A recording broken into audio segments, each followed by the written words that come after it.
Chapter 160. Why didn't she help? Chu Luiyue sneered in her heart. Instead she wanted to ask herself why she should help. She and Gu Mingzhu were not related at all.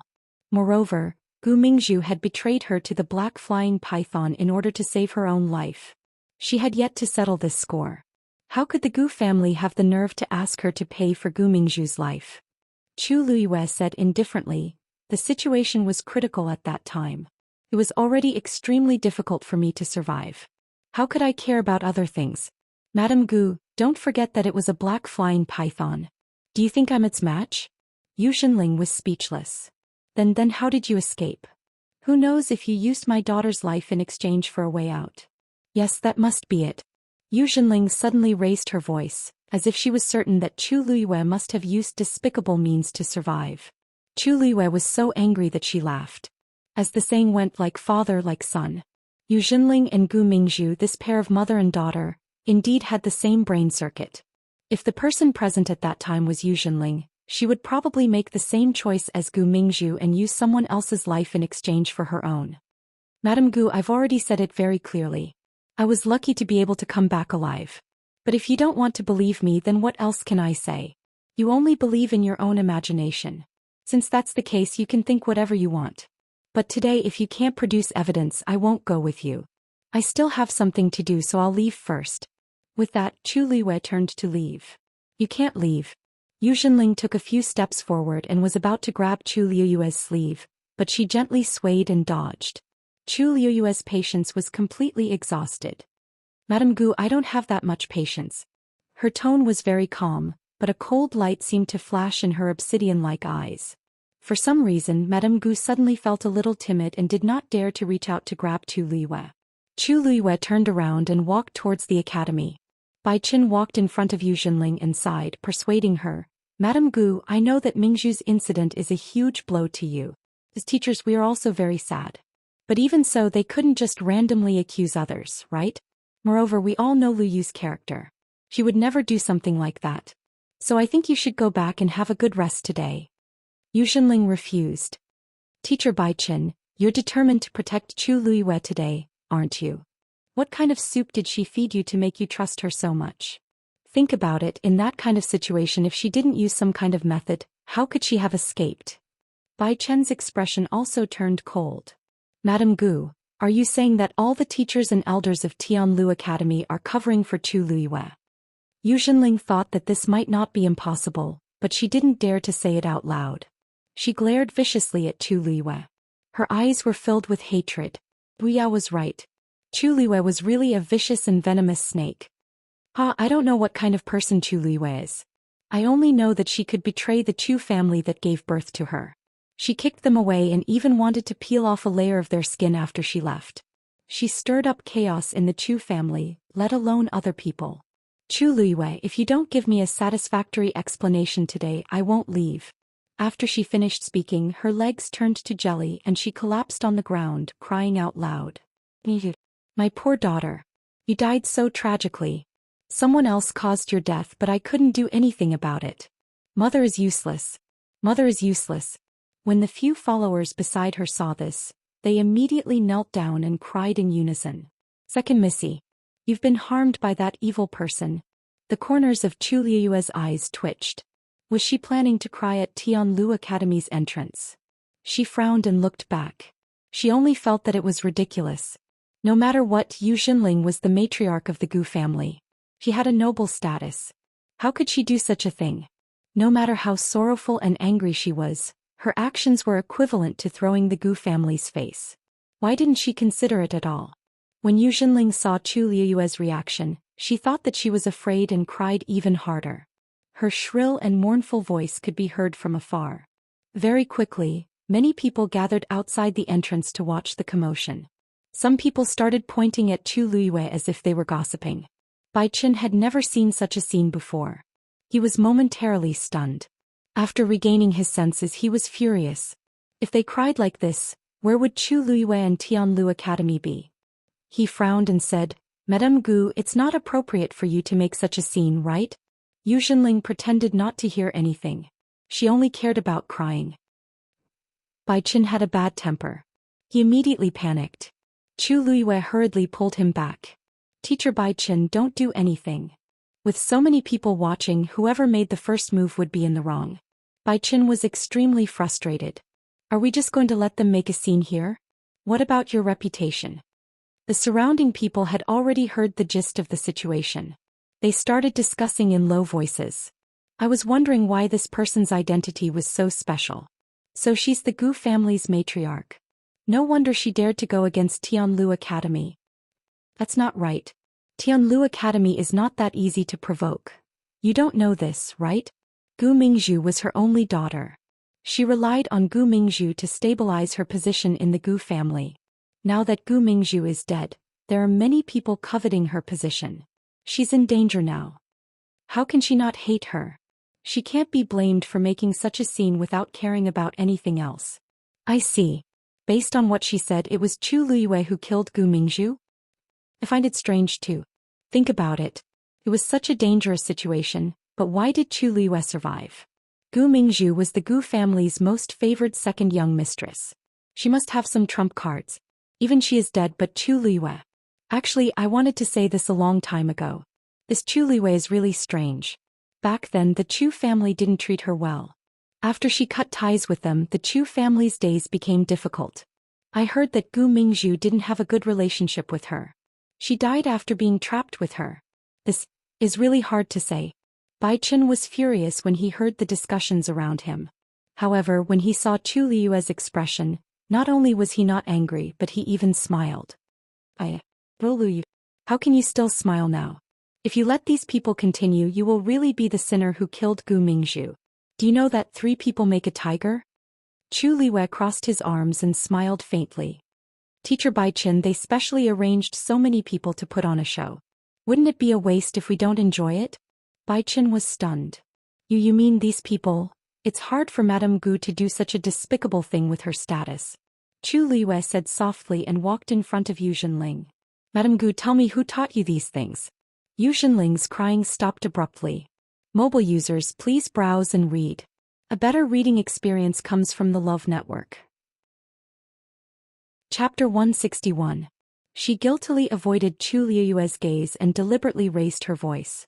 What are you talking about? No one taught me anything. I'm the one who wants to seek justice from you.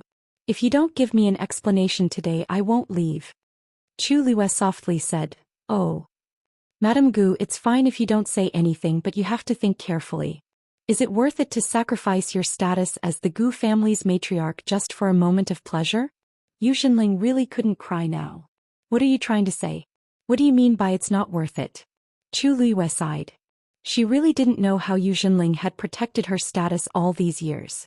She was so extreme and easily instigated by others. She even helped others count the money after being betrayed. It was really useless to persuade her. She calmly said, You insist that I caused Gu Mingzhu's death, but you can't produce any evidence. If this matter spreads, it won't do me any good. It's the same for you, Madame Gu. After all, to be more precise, you're slandering me. Who's slandering you? You've done something wrong, but you don't dare to admit it. Yu Zhenling was certain that Chu Luiyue had something to do with Gu Mingzhu's death. She wouldn't listen to anything now. She sneered. Chu Luiyue, do you think you're very proud now?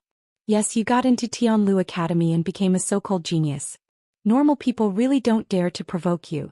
Even the Chu family is being toyed with by you. It's falling apart because of you. However, who knows how you obtained all of this? You were clearly a cripple with a blocked yuan meridian a few years ago. Now, under this so-called genius title, who knows what secrets are hidden? If you're really honest, do you dare to say it clearly in front of so many people? These words came out like a string of cannonballs, which immediately silenced the surrounding people.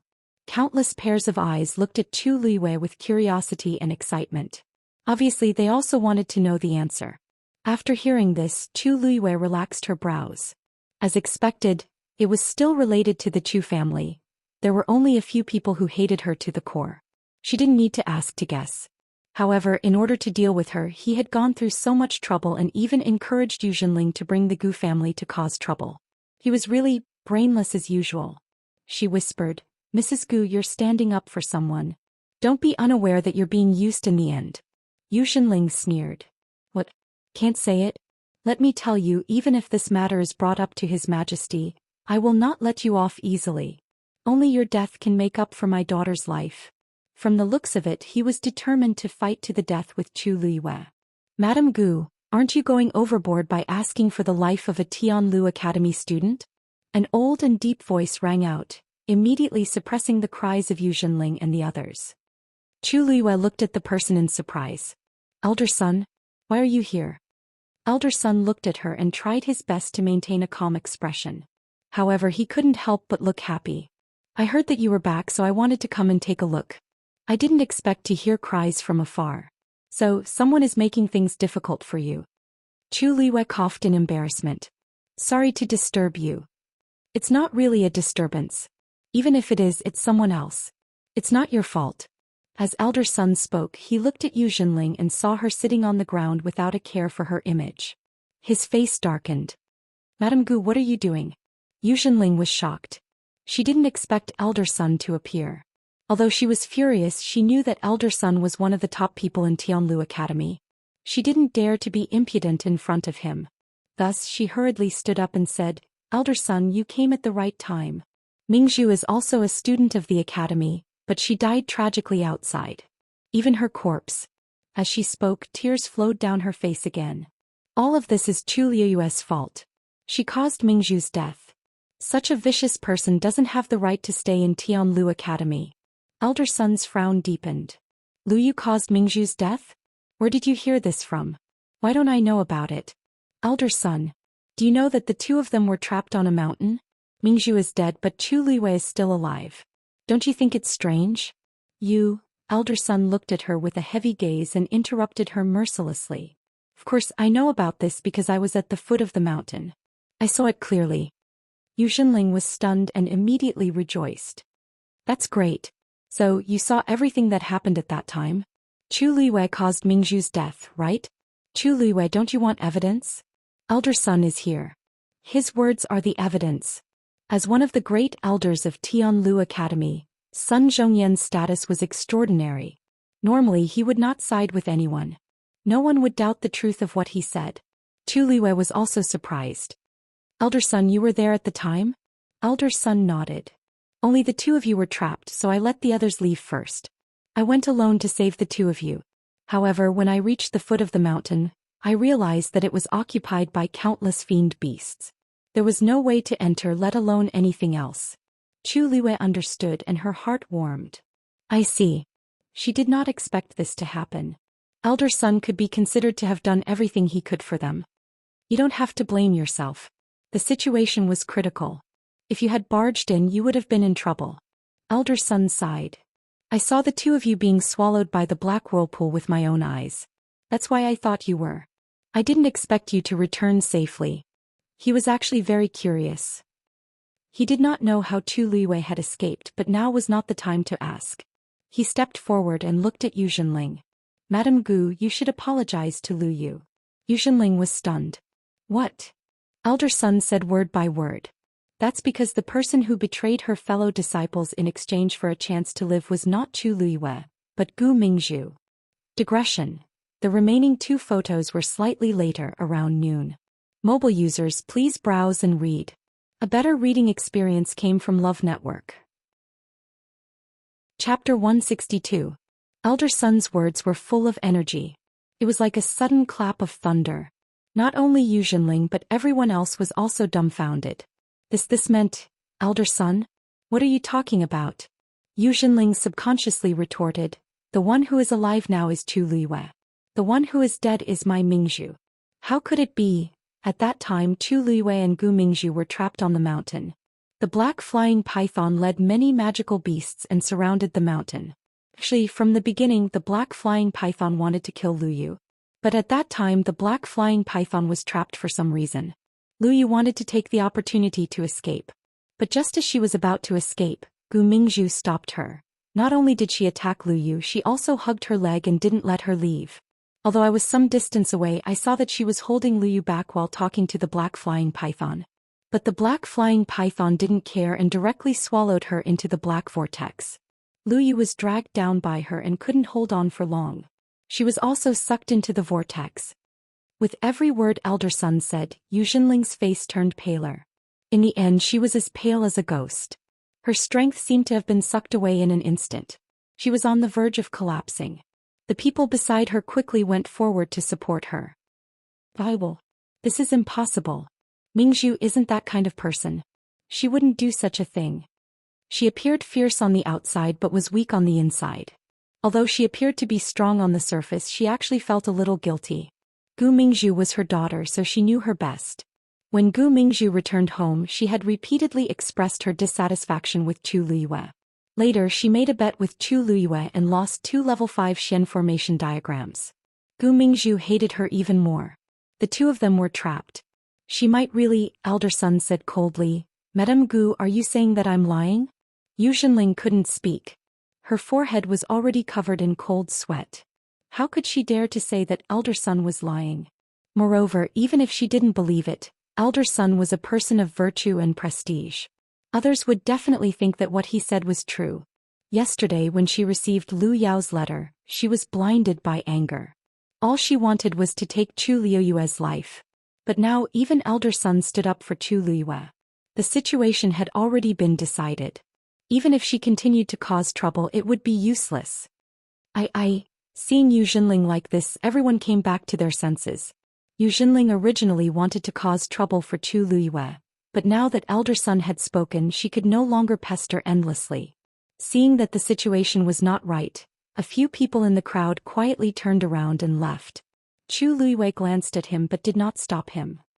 In any case, she had already guessed who was behind this, so she didn't need to waste her energy on these small fries. Just as Yu Jinling didn't know what to do, the sound of hurried footsteps came from afar. The crowd quickly opened up a path. A middle-aged man rushed over with his entourage, looking anxious. When he saw Yu Jinling, his expression became even more unsightly. What are you doing here? Hearing this angry shout, Yu Jinling's body trembled and she turned around. Patriarch? The person who came over was burly and had a square face. He looked dignified without being angry. It was the patriarch of the Gu family, Gu Yunfei. He glared fiercely at Yu Jinling. What did I tell you yesterday? Have you forgotten? Yu Jinling shivered and lowered her head, not daring to look at him. I was just thinking about Mingzhu. Gu Yunfei was about to explode in anger. Everything was fine yesterday, but Yu Jinling suddenly ran to him and said that Chu Liyue must have done something to Mingzhu to be able to come back alive. She said that he must capture Chu Liyue and interrogate her properly. Gu Yunfei was skeptical. He had always doted on Gu Mingzhu. He felt terrible about her death, but he did not lose his rationality. On one hand, this was only their speculation. They did not have any evidence, so they could not accuse Chu Liyue. On the other hand, Chu Liyue's status was different from before. She was highly regarded in Tianlu Academy. How could it be so easy to touch her? He told Yu Jinling not to act rashly and to wait until they had enough evidence. Yu Jinling agreed at that time, but he did not expect her to do it. She even dared to bring people to Tianlu Academy to cause trouble. Looking at Yu Jinling's pathetic state, the Gu family's face and Gu Yunfei's face were all lost. Shut up. Yu Jinling was shocked. She knew that she was in the wrong, so she did not dare to say another word. Gu Yunfei took a deep breath and walked quickly to Old Sun with an apologetic expression. Old Sun, I'm really sorry. I didn't discipline her well, which caused her to cause such a huge commotion. You have always been magnanimous. Please, on account of the fact that we have just lost our daughter, can you let this matter pass? Old Sun waved his hand. You don't have to say that. You don't have to apologize to me. This matter has damaged Lu Yu's reputation. You should ask her. Gu Yunfei was stunned and a little surprised. Old Sun seemed to take special care of Chu Liyue. At the end of the day, Chu Liyue was just a student of the academy. Tianlu Academy's reputation had been tarnished by the commotion today. However, Elder Sun's first consideration was Chu Liyue.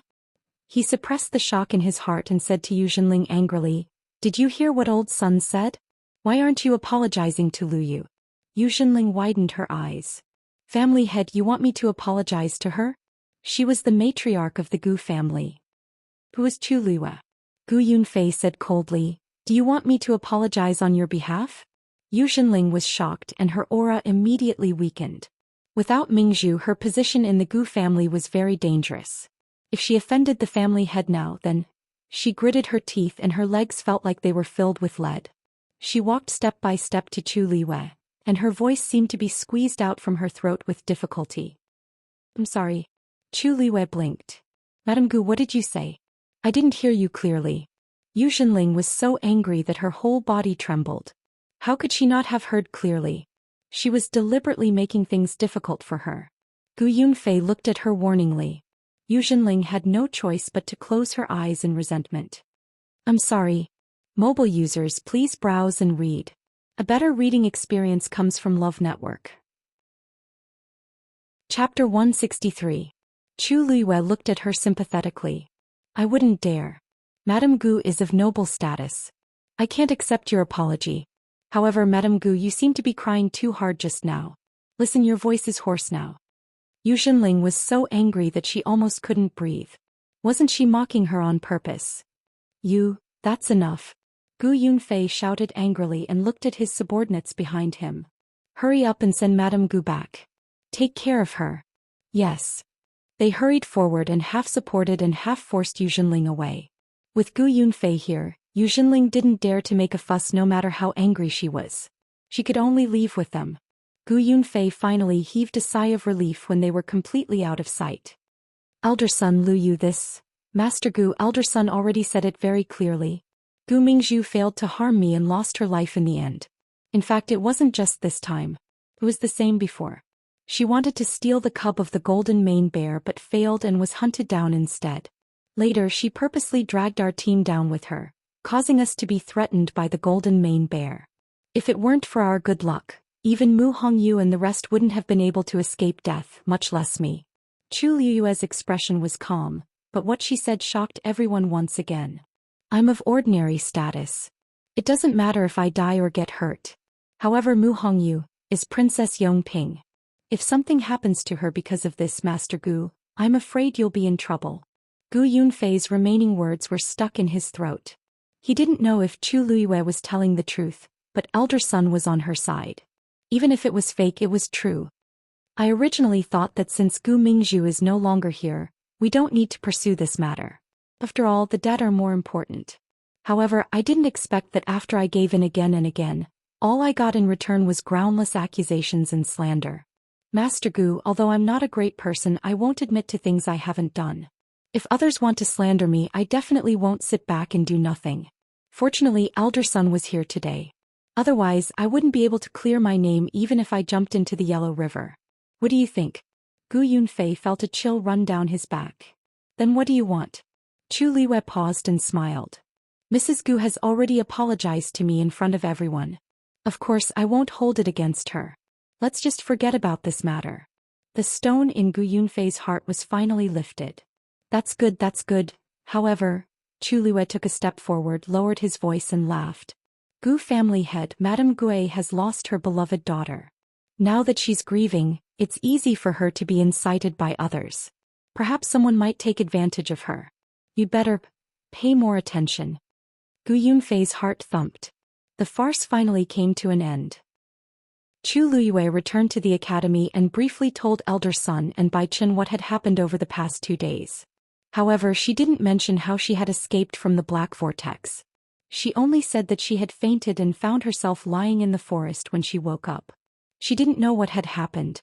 Elder son didn't believe it, but seeing that Chu Liyue didn't seem to want to talk about it, he didn't pursue the matter. He told her to rest well and let her go. Before Chu Liyue returned to her residence, she bumped into Mu Hongyu and Sun Hu who were looking for her. When the two saw Chu Liyue standing in front of them, they were overjoyed. Liu, it's really you. It's really you. Mu Hongyu hugged her, crying and laughing at the same time. Sun Hu scratched his head and laughed so hard that the corners of his mouth almost reached the back of his head. Haha. I told you that Lu Yu wouldn't go back on her words. We agreed to meet outside the mountains. Isn't it true now? Chu Liyue saw that the two of them looked haggard and knew that they had been suffering for the past few days. Her heart ached as she patted Mu Hongyu's shoulder. I've always been a man of my words. On the other hand, the two of you look so sickly. Mu Hongyu wiped her tears. Of course not. As she spoke, she couldn't help but burst into laughter. I heard that the matriarch of the Gu family came to find trouble with you? How could they have the cheek to do that? Chu Luiyue shook her head. It's already been resolved. Madame Gu probably won't have an easy time in the future. Sinhu asked doubtfully. How do you know? After all, she's the matriarch of the Gu family. Chu Luiyue's lips curved up. It's precisely because she's the matriarch that this matter is so serious. The Chu residence. After hearing the news from the servants, Lu Yao was in a daze for a long time. She sat in her chair in a daze and muttered in disbelief. How could this be? Could it be that this still couldn't bring her down? Not only did it not bring her down, but it even cleared Chu Luiyue's name. With elder son's words, there would no longer be such a rumor in the entire imperial city. Chu Luiyue had cleared her name without any effort. What exactly did she rely on to avoid danger time and time again? It's all because of you. Now, everyone knows that elder son is also Chu Luiyue's backer. Chu Yan was seriously injured and couldn't get out of bed. Her temper had become even more irritable and she would scold her frequently. Lu Yao was vexed. I didn't know that things would turn out this way. It's all because you're brainless. Just as the two of them were quarreling, hurried footsteps suddenly came from outside. Lu Yao took a look and saw a group of people rushing into the courtyard. They looked unfriendly. What are you doing? Is this a place where you can come in as you please? All of you get out. The person at the front sneered and said sarcastically, Third madam, we're here on First Elder's orders to invite you to the main hall. Lu Yao's heart skipped a beat. Why is First Elder looking for me? He, don't you know what you've done? Now the Gu family is also waiting for you. Please. Lu Yao's heart sank when she heard the words Gu family. Mobile users, please browse for a better reading experience from Love Network. Chapter 164. Mu Hongyu was originally worried that Chu Luiyue would be bullied by Madame Gu, but seeing her calm and composed appearance she was relieved. Thinking about it, Chu Luiyue could escape from the black flying python. What else could she not do? A mere Gu family was nothing to them. Forget it. Let's not talk about that. Now that you're back we have to properly celebrate. Mu Hongyu's almond-shaped eyes sparkled as she spoke. Lu Yu, you said you would take us to Phoenix Restaurant last time. I haven't been there in a long time. Chu Luiyue lightly knocked her head. When your body recovers you can go there every day. For now you'd better stay here obediently. Mu Hongyu's smile immediately disappeared. She raised 2 fingers. I swear I definitely won't drink. Is that okay? We'll only go eat. Chu Luiyue raised her brows. Really? Mu Hongyu hurriedly nodded. Really? Will you just promise me? I beg you. Chu Luiyue pretended to hesitate for a while before finally nodding. Okay. They had probably been heartbroken because of her for the past few days. It was time for them to relax. Then let's go tonight. Sinhu, call Liao Zhongshu and Gu Mingfeng as well. Sinhu scratched his head, a little troubled. Liao Zhongshu's body hasn't recovered yet. He's been bedridden. I'm afraid he can't go. Chu Luiyue was a little surprised. Liao Zhongshu's injuries are that serious? I remember that it was mainly some flesh wounds at that time. After a few days he should have recovered a little. Why can't he even get out of bed? Speaking of this, Mu Hongyu and Tsin, whose expressions were a little unsightly. That's right. The academy's teachers have already taken a look at him and given him medicine. But for some reason his injuries keep coming back and haven't improved. Sinhu continued. There's also Gu Mingfeng. He hasn't returned to the academy these past 2 days. I heard that he was chased out of the Gu family. Chu Luiyue was stunned. Why would the Gu family do this all of a sudden? Mu Hongyu pursed her lips. Isn't it because of Gu Mingzhu? Gu Mingfeng has always been disliked in the Gu family. Now that Gu Mingzhu is dead, the Gu family is pushing all the blame onto him. Sinhu clenched his fists. Anyway, he rarely went back. It's no longer considered his home. It's good that he's gone. Chu Luiyue shook his head. That's not the case. It was one thing for Gu Mingfeng to not be valued, but it was another thing for him to be kicked out. In the past he was everyone. He was in the Gu family, in the past the families. Chu Luiyue thought for a moment and said, that's right. I'm afraid we won't be able to eat today's meal. Sinhu, go look for Gu Mingfeng. If you have any news, inform us immediately. Hongyu and I will visit Liao Zhongshu first.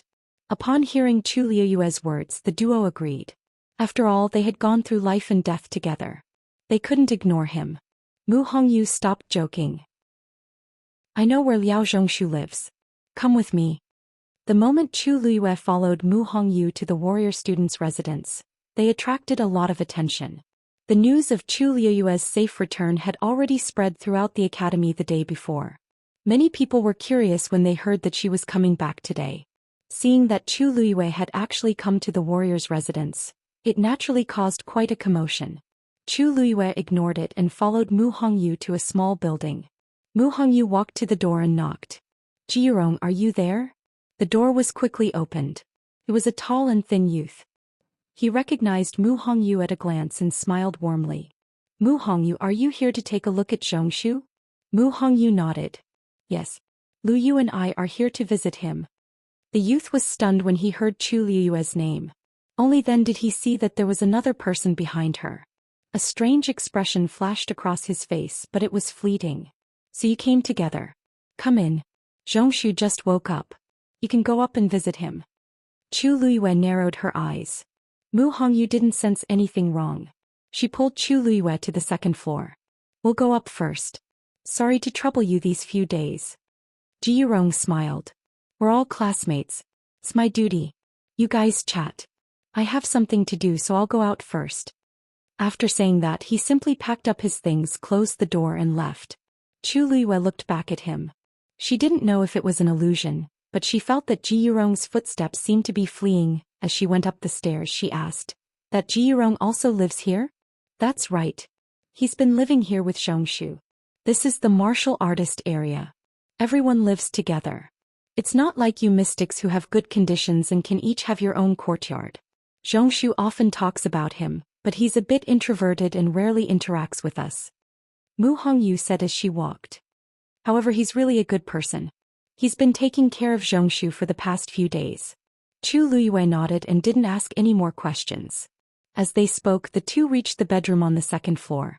As soon as they entered, Chu Liyue saw Liao Zhongshu lying on the bed and couldn't help but be shocked. In just a few days, Liao Zhongshu had lost a lot of weight. His cheeks were deeply sunken and his eyes were dim. He looked very haggard. Seeing Chu Liyue and Jiyurong enter, Liao Zhongshu revealed a pale smile and raised his hand with difficulty. You're here? Sit down. Mu Hongyu furrowed her brows. Why do you look worse than 2 days ago? Did you not take your medicine properly? Liao Zhongshu shook his head, his voice weak. It's fine if my body doesn't live up to expectations. But Liyue, it's great that you're back. Even though he was sick, he had heard about Chu Liyue's matters. Thus he was very happy to see her standing here in one piece. Chu Liyue stepped forward and put her hand on his wrist. What did the teacher say about your body? Liao Zhongshu's lips moved and he coughed. Cough cough. It's nothing. It's not a big problem. It's just that my body is too weak and I can't absorb the medicine properly. That's why I haven't gotten better. The teacher said to take the medicine for 2 days and see. Cough. Chu Liyue frowned slightly. Mu Hongyu asked curiously. Liyue, did you see anything? Chu Liyue suddenly pulled the blanket off him. Hey Liyue.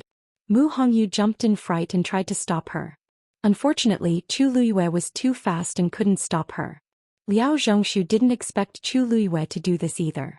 He was instantly embarrassed and tried to pull the blanket up. However, Chu Liyue didn't care about their expressions. Her eyes were fixed on his left leg. A piece of flesh had been bitten off his left leg, and it was swollen beyond recognition. It was twice as thick as his other leg and it almost tore his pants apart. Mu Hongyu exclaimed. What's going on? Liao Zhongshu's face turned pale. It's been like this since the day I came back. The teachers don't know why. Chu Liyue pondered for a moment. You've been poisoned. You've been poisoned. Chapter 165. Poisoned. Mu Hongyu was also shocked. She did not care about her embarrassment and quickly walked forward. Are you sure? Do you know what kind of poison he was poisoned with? Chu Liyue covered Liao Zhongshu with the blanket once more.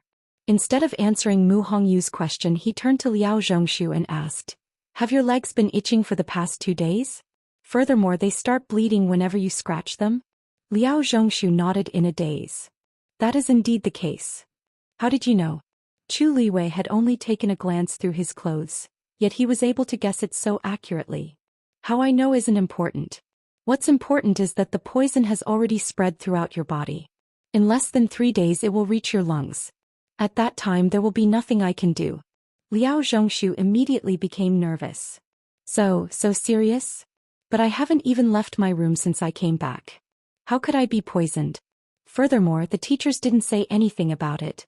This poison is known as red blood goo, and it's an extremely rare type of poison. Once infected, the wounds on the body will fester over and over again, unable to heal. Even worse, the area around the wound will rapidly fill with blood and the skin will become brittle.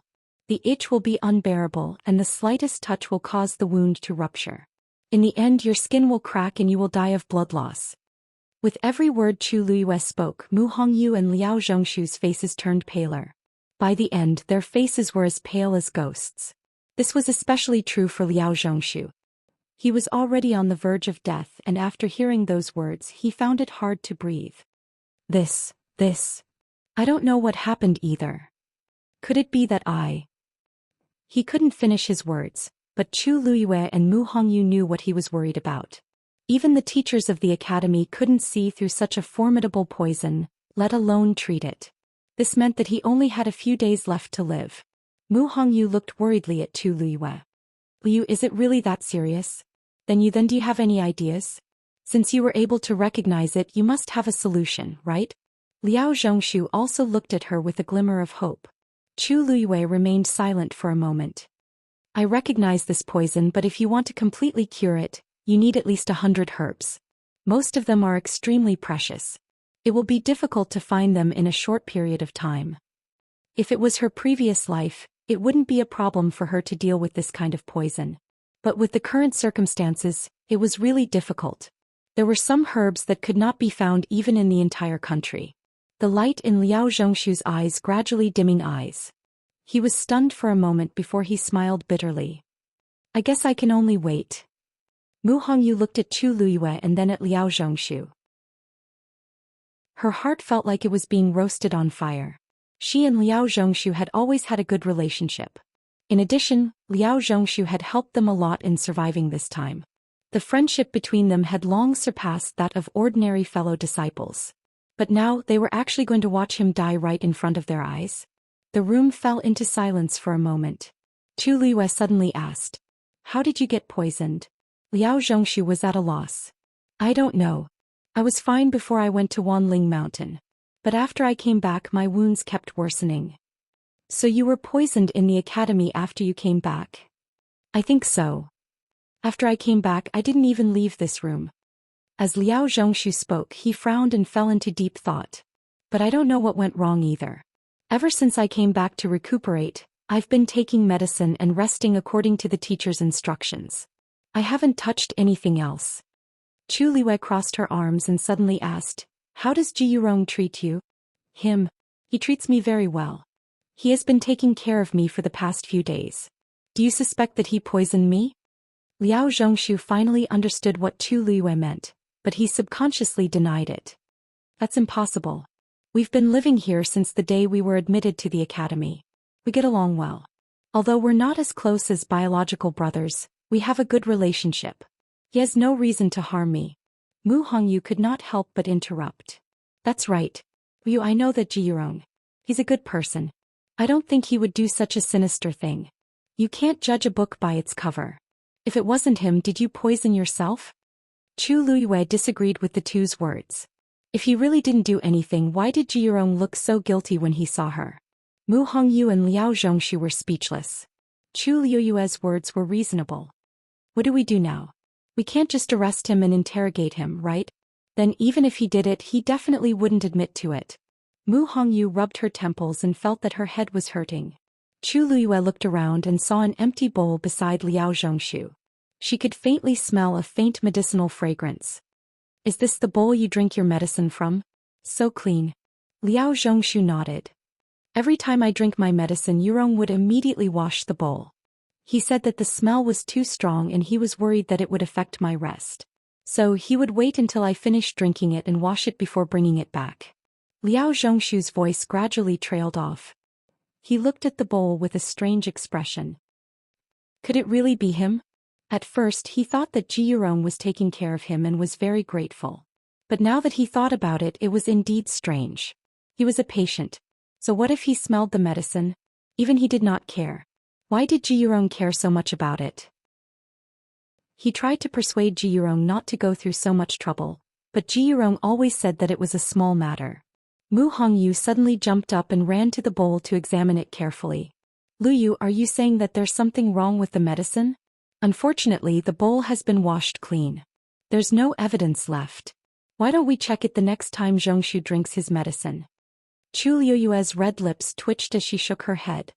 He won't do anything else. The previous poison is enough. We just need to wait for a few more days. Moreover, Ji Yurong should have sensed her vigilance and would not give her any chance to investigate. Mu Hongyu was dejected. Then what should we do? Liao Zhongshu forced a smile. Hongyu, don't think about it. Even if we find something now, it's probably too late. My body. Chu Liwei shook her head in disagreement and smiled faintly. The more it's like this, the more we have to investigate. We can only hope to get the antidote if we find the person who poisoned you. Rest well first. Hongyu and I will go and investigate. After telling Liao Zhongshu to rest well, Chu Luyue and Mu Hongyu left together. After they walked out of the door, Mu Hongyu looked back and worriedly asked, "What's wrong? Yu, how are we going to investigate now? Without the antidote, Zhongshu won't last more than a few days. Will we be able to make it in time?" Chu Liwei looked up in a certain direction. So the most important thing for us now is to stop the poison from spreading in his body. Mu Hongyu was stunned. Didn't you say that the antidote is difficult? It's difficult to completely detoxify the poison, but it's not that difficult to suppress the poison. Chu Liwei walked forward as she spoke.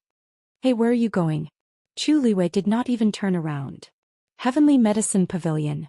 Mobile users, please browse and read. A better reading experience comes from Love Network. Chapter 166. Mu Hongyu was shocked and hurriedly followed him. Heaven Medicine Pavilion? Isn't that where the academy stores all kinds of herbs? Are you going there now, to get the herbs? Chu Luyue nodded. As the top academy in country Yaochen, Tianlu Academy should have a lot of good stuff stored there. Let's go take a look first. I'll go by myself. Go and check if Ji Yurong has been acting strangely recently or if he's been in contact with anyone. He's from an ordinary family, so he must have gotten the poison from someone else. Mu Hongyu was a little hesitant. It's not a problem for me to check, but Heaven Medicine Pavilion? That place is the celestial physician's territory. I'm afraid it won't be easy for you to get the herbs there. Mu Hongyu's words were very tactful. In fact, for so many years, other than the celestial physician's people, it was difficult for others to even enter Heaven Medicine Pavilion. It was not that they did not allow people to enter, but the rules were too strict. The academy required that every student who wanted to get herbs from Heaven Medicine Pavilion had to make a declaration. They would only be allowed if they had a good reason. If it was the Celestial Physicians Group, they could easily get what they wanted as long as they said that they wanted to refine medicine. However, it was not so simple for Warriors and Celestial Physicians Group. Chu Liwei raised his brows. Then are Warriors and Xian Masters not qualified to go? That's not it. Actually, we only go there once in a while when we're injured. Mu Hongyu wrinkled her nose and was a little indignant. You don't know, but the Celestial Physicians Group is very arrogant. They're very hard to please. Chu Liwei laughed. Celestial Physicians' requirements for talent were very high. Normal Celestial Physician did have this problem. Although I didn't cultivate there, I passed the Celestial Physician's exam. They won't make things difficult for me, right? Mu Hongyu pursed her lips. That might not be the case. Chu Luyue patted her arm. Don't worry. The two of them split up. Chu Luyue walked all the way to the back of the mountain. The Heaven Medicine Pavilion was built on the steepest mountain in Tianlu Academy. Most people would not come here for no reason. Therefore, the further up the mountain they went, the more deserted their surroundings became. After about the time it took to brew a cup of tea, Chu Luyue finally saw the plaque that read Heaven's Medicine Pavilion. The Heavenly Medicine Pavilion had a total of 5 floors. From the surface, it looked no different from an ordinary building. However, when Chu Luyue approached it, he felt a formless fluctuation. Outside Heaven's Medicine Pavilion, An extremely powerful barrier had been set up. Outside the bronze gate stood 2 youths who seemed to be guarding it. Seeing Chu Luiyue, one of the youths asked coldly, "Who are you? What is it?" Chu Luiyue said, "Student Chu Luiyue is here to collect the medicine." When they heard the name, Chu Luiyue, a look of astonishment flashed across their faces at the same time. This name reverberated like thunder in their ears. Some time ago she passed all 3 examinations and was admitted to the academy. She was also a genius who took first place in the warrior division and second place in the Xian master division on the same day. Even though they did not care much about the warrior division and Xian master division, they had heard this name more than once. They did not expect that she would actually come here. "You're Chu Luiyue?" The youth who asked the question carefully sized up Chu Luiyue. Chu Luiyue nodded. "You have to declare if you want to collect medicine from Heaven's Medicine Pavilion. Fill in the form first." As he spoke, the other youth waved his sleeve and an item flew toward Chu Luiyue. Chu Luiyue raised his hand to catch the item and raised his eyebrows slightly. It was actually a wooden board and a writing brush. The wooden board was charred black and was only the size of a palm. It was also very rough to the touch. "Write down the item you want on this and we will send it in for verification. After the verification the item will be given to you." The youth spoke indifferently as if he was doing business. Chu Luiyue flipped through the items in his hand and smiled. It seemed that Mu Hongyu was right. This group of people from Celestial Physician Division was truly extraordinarily arrogant and liked to make things difficult for others. This charred wooden board was not ordinary wood, but the trunk of a black sage vine. It was born like this and its texture was hard. Even if an average person used a knife to carve, they might not be able to leave a mark on it. As for writing, this writing brush was clean without a speck of ink, so how could he write? Chu Luiyue waved the item in his hand. "Just write it on this." The 2 youths nodded in unison, looking like they were watching a joke. Chu Luiyue did not say anything else. He picked up the brush and started writing on the wooden board. The brush did not leave a single mark on the black wooden board. Chu Luiyue paused and frowned slightly, seemingly a little surprised. The 2 youths looked at each other with ridicule in their eyes. "Passing all 3 tests? Genius? Seems like this is all there is to it." Chu Luiyue looked up and smiled apologetically. "I'm sorry, there seems to be a problem with this item. Can I trouble you to change it for me?" "Change it? Each person can only have one at a time." "How can?" One of the youths immediately refused, but before he could finish, the person beside him suddenly interrupted him. "Since this is your first time here, we'll change it for you." With that, he moved his arm and threw a similar black wooden board to Chu Luiyue. "Hey Mo Liang, according to the rules you can't." Cui Yao disagreed, but he saw Mo Liang give him a look. He was stunned for a moment before he realized that Mo Liang was actually trying to tease Chu Luiyue. She couldn't write one and she still couldn't write another one. Wouldn't that be embarrassing? Ever since Chu Luiyue entered the academy, she had always been praised and in the limelight. Now was the perfect time to show her who was the boss. So many people praised her as a genius, but now it seemed that her brain wasn't that bright. The 2 exchanged a look of understanding and didn't say anything else. They just looked at Chu Luiyue, waiting for her to make a fool of herself.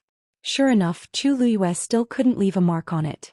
She paused, seeming a little embarrassed and confused. Cui Yao and Mo Liang almost couldn't hold back their smiles. "Chu Luiyue, it seems like there's a problem with this one too. How about we change it for you?" Mo Liang said loudly, his tone mocking. Chu Luiyue looked at him and hesitated for a moment before saying, "Then I'll have to trouble you." "No trouble, no trouble. We're all from the same school, so it's only right that we help each other."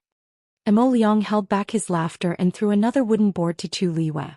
This time Chu Luiyue had a total of 3 boards in her hands. "Hey Chu Luiyue, if this still doesn't work, why don't we just give you a few more? Once you try 100 times you'll definitely find a good one, right?" "Ah." Cui Yao didn't hide his ridicule and laughed out loud. Even a fool would be able to see the problem at this point. But unexpectedly, Chu Luiyue didn't show the slightest bit of embarrassment. Instead she smiled and shook her head. "No need, these are enough." With that she walked to the side and plucked an apricot leaf. Seeing her actions, Cui Yao's laughter came to an abrupt stop. Mo Liang also felt a bit uneasy. Chu Luiyue used the apricot leaf to lightly wipe the blackboard, then started writing again. As the tip of the brush moved, a smooth white handwriting could be clearly seen.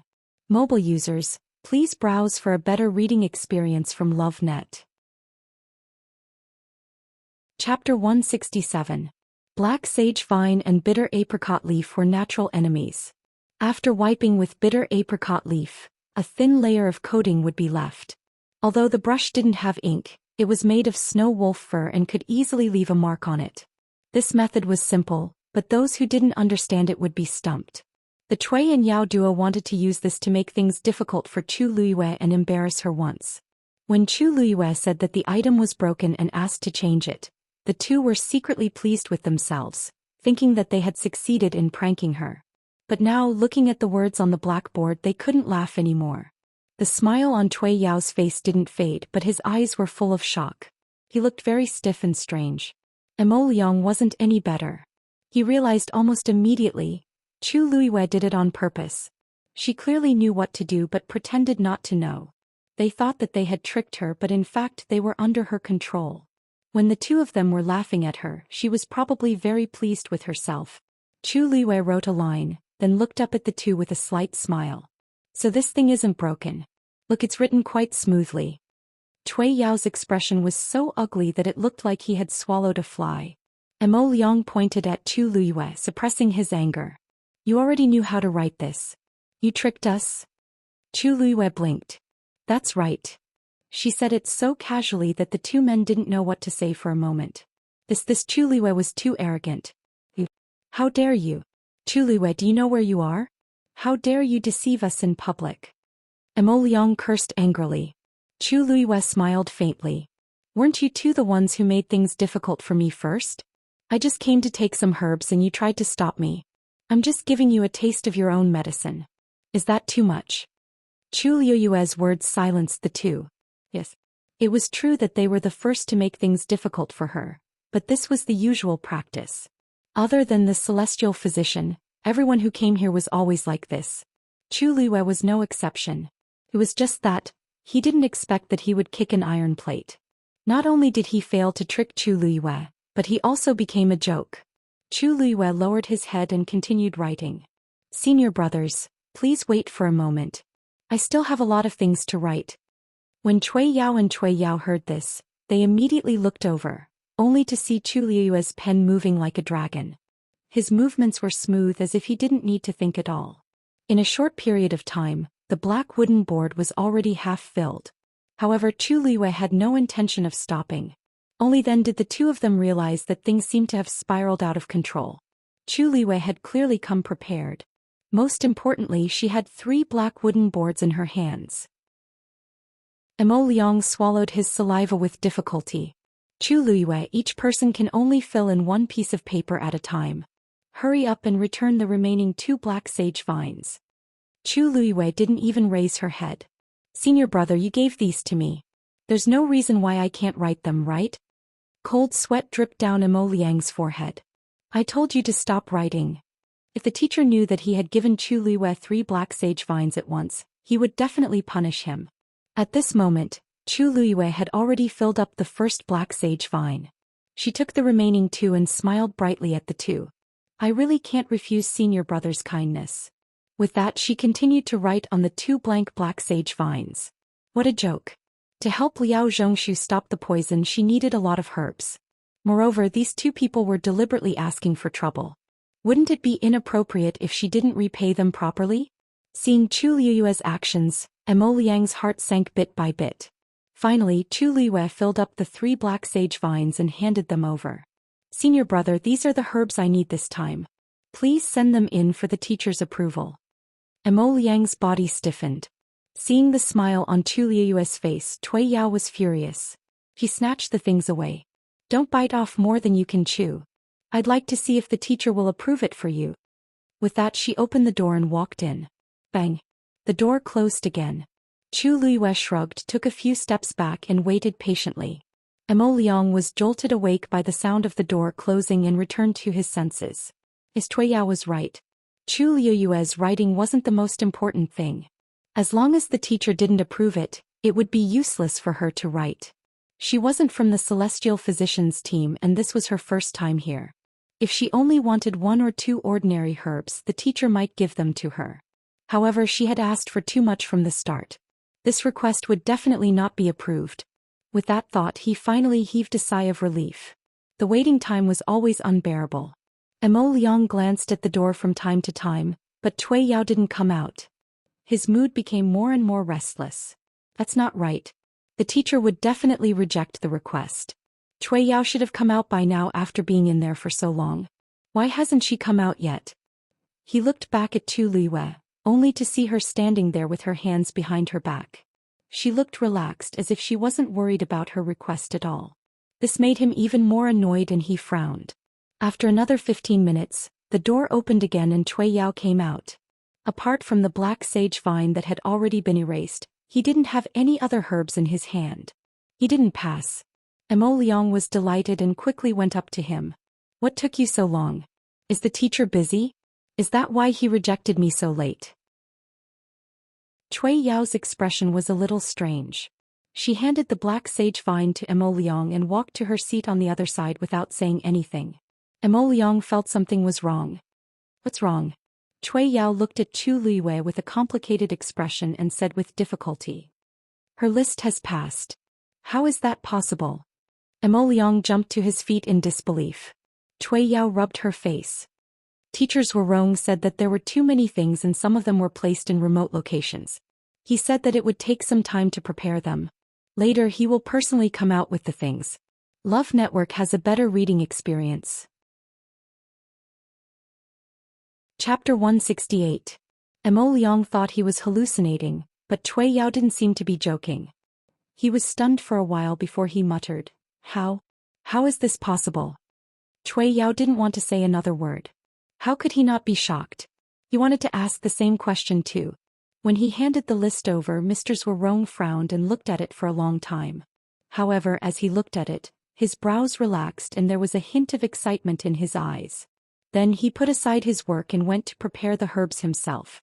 Cui Yao thought of the smile on Mr. Zhuorong's face when he left and felt awkward. Mr. Zhuorong had always been strict. He wouldn't even approve the list of celestial physician's students. However, Chu Luiyue. She wrote 3 black sage vines. How could she do that? Thank you, senior. I'll wait here then. Chu Luiyue said with a smile. Cui Yao looked away. Out of sight, out of mind. Mo Liang wanted to ask more, but seeing Cui Yao's expression he could only swallow his words. There was an awkward silence in the room. After a few minutes the door finally opened again. A slightly plump middle-aged man walked out quickly. When he saw Chu Luiyue standing in front of the door, his eyes lit up. You're Chu Luiyue? Chu Luiyue nodded. Greetings, Mr. Zhuorong. Zhuorong laughed and waved a golden bag in his hand. There's no need to stand on ceremony. The things you want are all here. Chu Luiyue was surprised. A Qianquan bag? You know what this is? Zhuorong didn't expect Chu Luiyue to recognize the Qianquan bag. However, on second thought, she used to be the eldest daughter of the Chu family. It wasn't surprising that she knew about it. That's right. This is indeed a Qianquan bag. You asked for too many things, so I put them all here for convenience's sake. After you go back, take out all the things inside and return this Qianquan bag. Zhuorong's words were filled with pride, but Mo Liang and the other man beside him had already widened their eyes in shock. Zhuorong Laosher is actually so generous to Chu Luiyue? That Qianquan pouch was extremely precious. It was priceless. Even the teachers in the academy might not necessarily have one. Zhuorong Laosher had only obtained this item because he had saved a person of high status a few years ago. At that time he had attracted the envy of many people.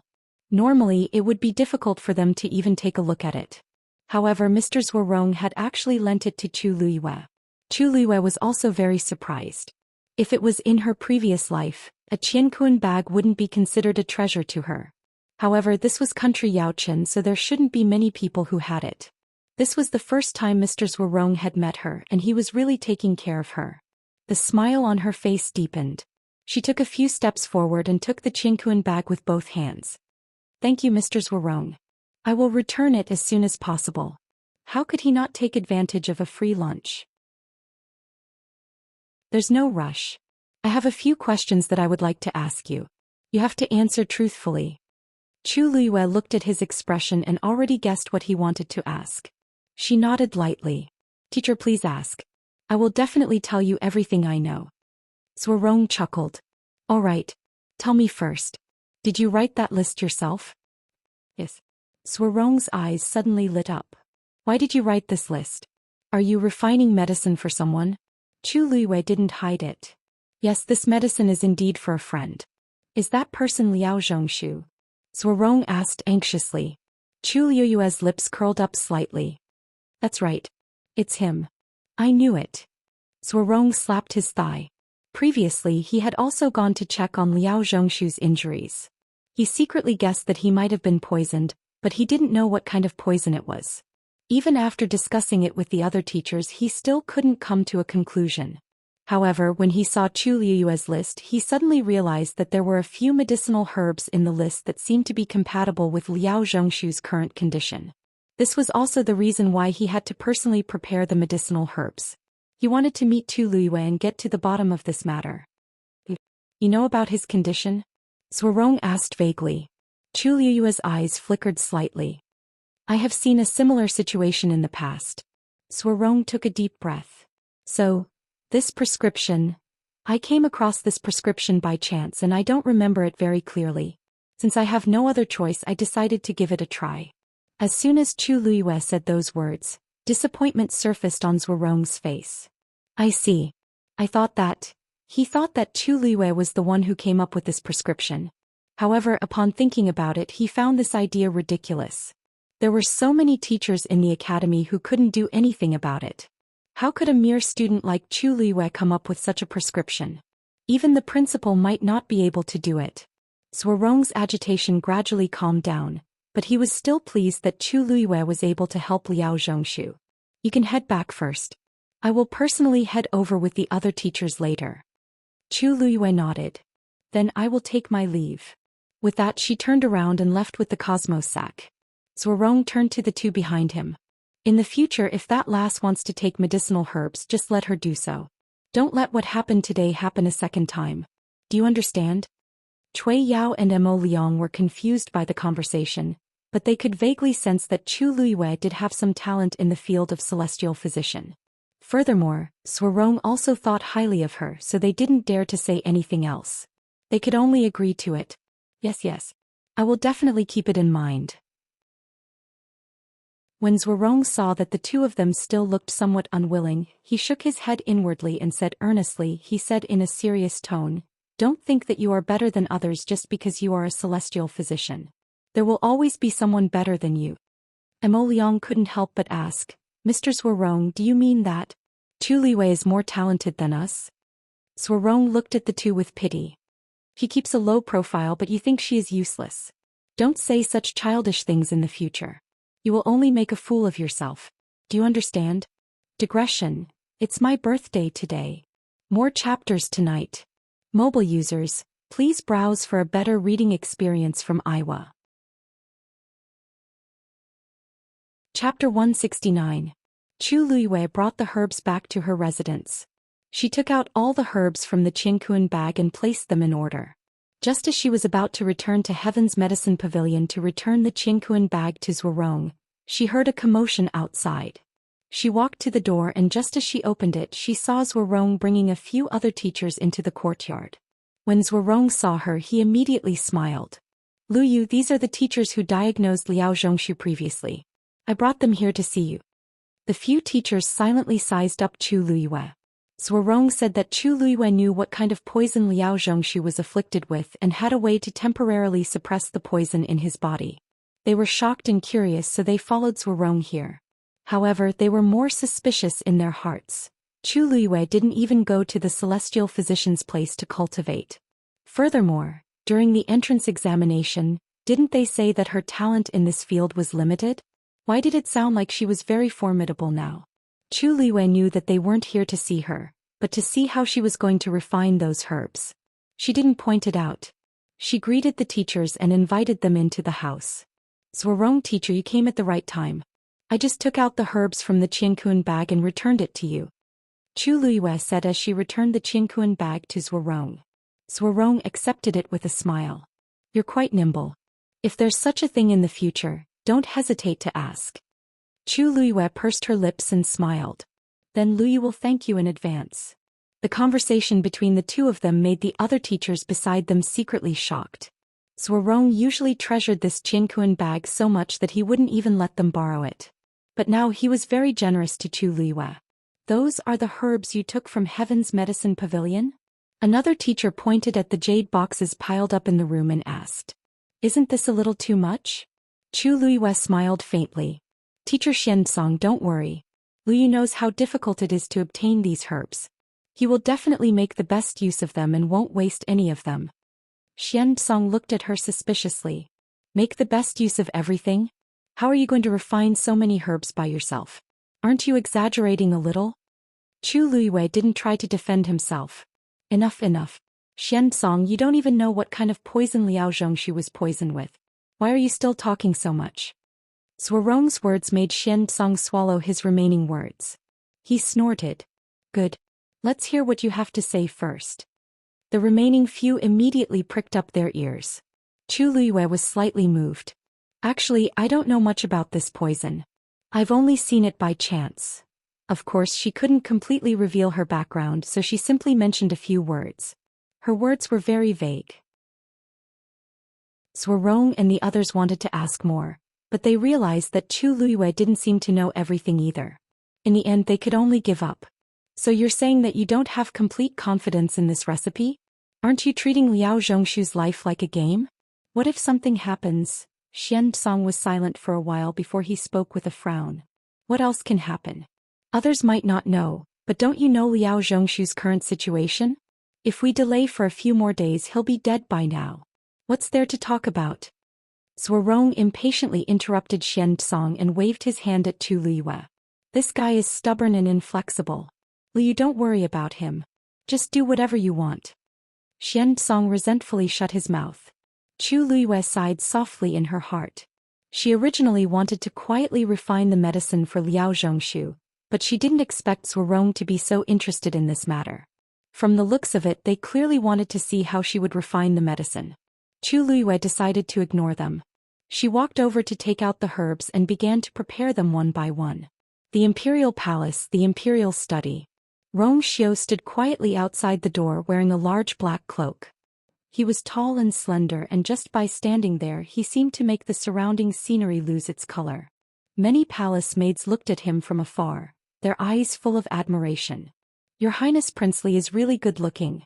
I don't think there's anyone in the imperial capital who can compare to him just from his elegant bearing alone.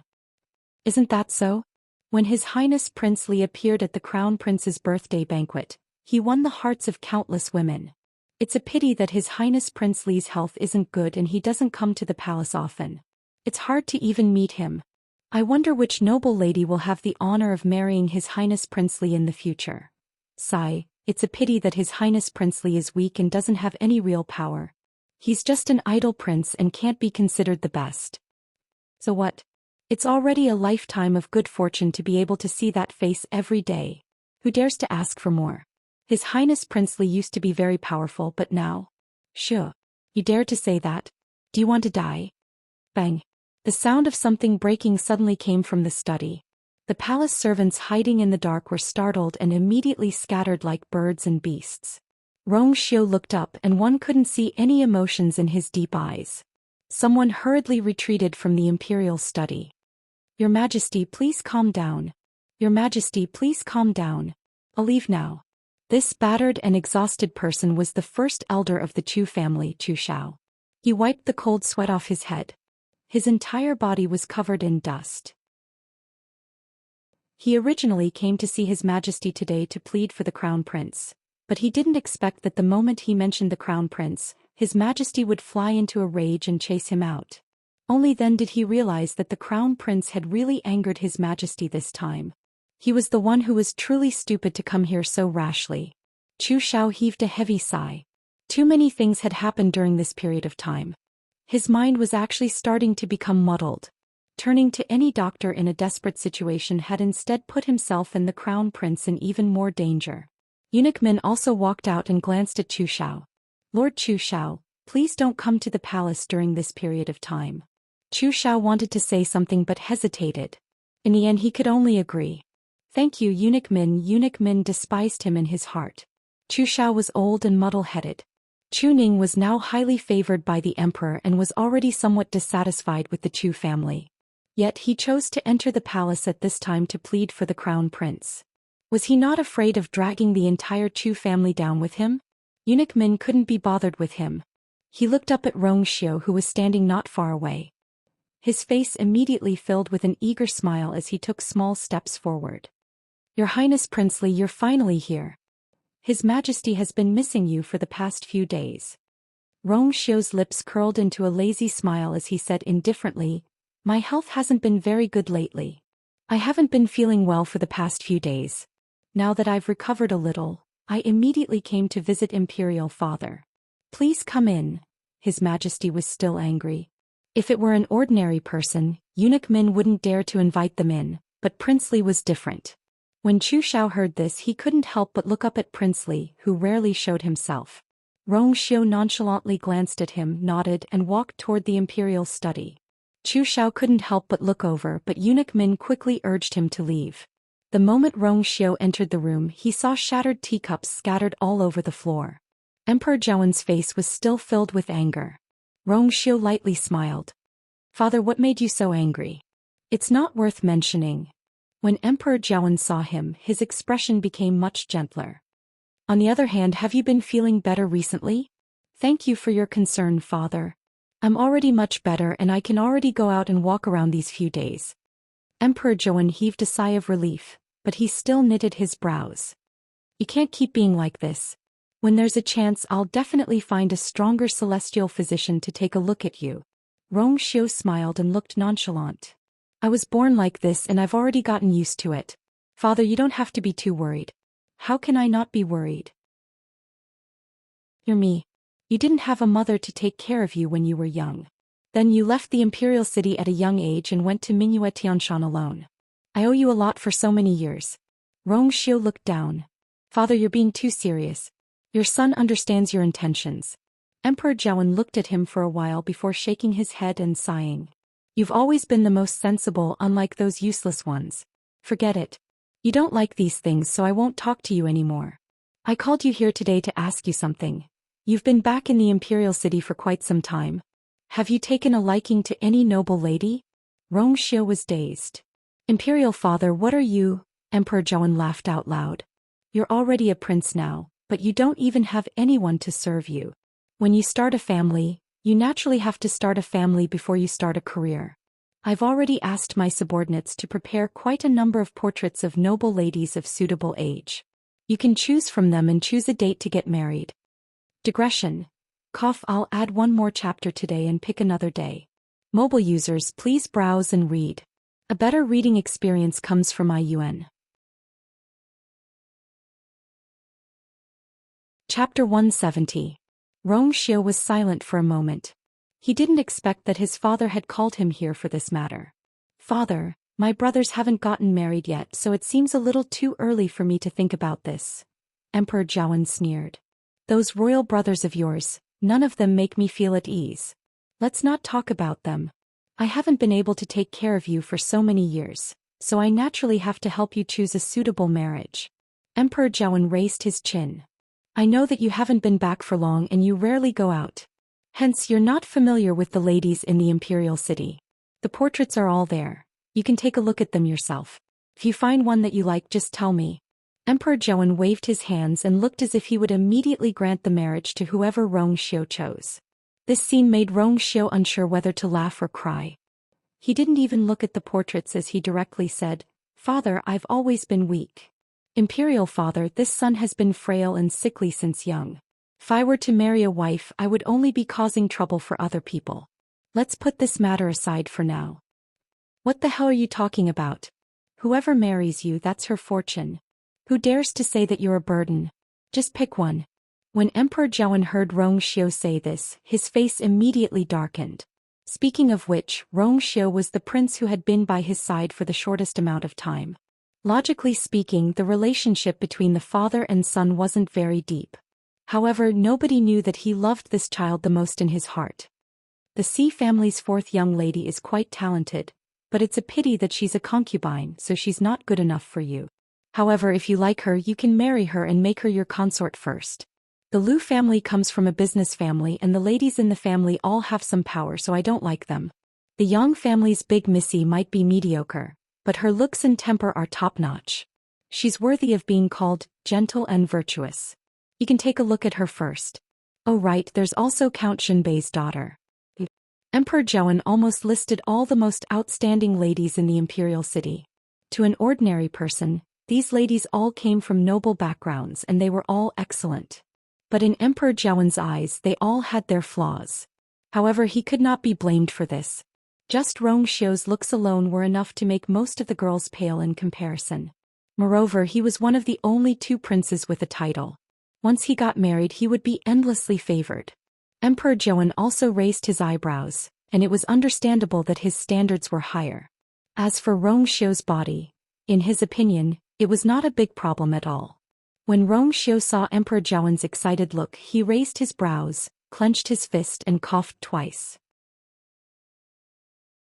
Emperor Zhou paused and looked at him worriedly. Why are you coughing again? Is your body still not fully recovered? Rong Xiu shook his head. His lips were slightly pale as he smiled. Your son is fine. Imperial father, you don't have to worry. Cough cough. Seeing him like this, Emperor Zhou didn't have the mood to continue the topic. Forget it. Since you're not willing, let's not talk about it today. However, you still have to take this matter to heart. If you have time, come out more often and see if there's anyone you like. I can't directly decide for you, so everything depends on you. Rong Xiu slightly bowed. Thank you for your understanding, Imperial Father. Emperor Zhou shook his head and sighed. I wonder what kind of woman you like. What kind of woman I like. A beautiful face flashed across Rong Xiu's mind. Even though she was a little immature, she had already started to show her beauty. Especially that pair of eyes. They were as bright and moving as the starry night. His gaze moved slightly and he hid the emotions in his eyes. Your son still has a request. Oh? After you came back to the imperial city, you've been resting in your residence. This is the first time you've taken the initiative to make a request to me. How rare. Tell me about it. Rong Xiu was silent for a moment. I've been away for many years and didn't have the chance to pay respects to my mother. Now that I'm back, I want to fulfill my duty as a son. Upon hearing Rong Xiu mention his mother, Emperor Zhou was dazed. He then leaned against the chair, sighed and closed his eyes. She did leave for many years. At this moment, Emperor Zhou seemed to have aged a lot, and his tone was filled with unconcealable regret and reminiscence. It's good that you still miss your mother. That's good. But you should know that your mother's mausoleum isn't in the imperial mausoleum. Rong Xiu looked calm. I know. I remember that you once stayed in Tianlu Academy for a very long time. That's right. Back then, she didn't want to stay in the palace, so she went to Tianlu Academy. Your mother was close to Tianlu Academy's director back then, and she was talented and capable. Hence, she became half a teacher in the academy. She stayed there for 2 years until she passed away and she never came back. Emperor Zhou spoke slowly as if he were telling a story that had nothing to do with him. However, his helpless and yearning expression, as well as his slightly trembling hands, clearly indicated that his heart was not as calm as it seemed. Even though many years had passed, that person and those things were still deeply engraved in his heart, and they couldn't be erased. Rong Xiu quietly glanced at him and his gaze was calm without any ripples. It was as if he didn't care about Emperor Zhou's nostalgic look. However, he quickly hid his nonchalant expression. So, I want to go to Tianlu Academy to see where my mother used to stay. Can you allow me to do so? Emperor Zhou opened his eyes. The young man in front of him had unknowingly become much taller. He stood there with his back straight and the sunlight shone on his jade-like face clearly. They were very similar to each other. Especially the faint, distant and noble aura between their eyebrows. It was as if they were carved from the same mold. Hence, every time he saw this face he would be extra patient and dote on it. Of course, I won't disagree. However, you have to ask for the director's opinion on this matter. Normal people can't enter Tianlu Academy, but your mother's status is different. Perhaps the director will be extra lenient on you. Rong Xiu's thin lips curved up slightly. I've already written a letter to ask about the director and he has already agreed. Emperor Zhou was taken aback. Then, since that's the case, you can just go there directly. Love Network provided a better reading experience for mobile users. Chapter 171. At Tianlu Academy, Chu Luiyue started processing the herbs while Zhou Rong and the other teachers watched. She first took out a palm-sized white shell and carefully rubbed it on a grindstone. After a while, fine white powder fell off. The material was thick and it was very troublesome to grind it.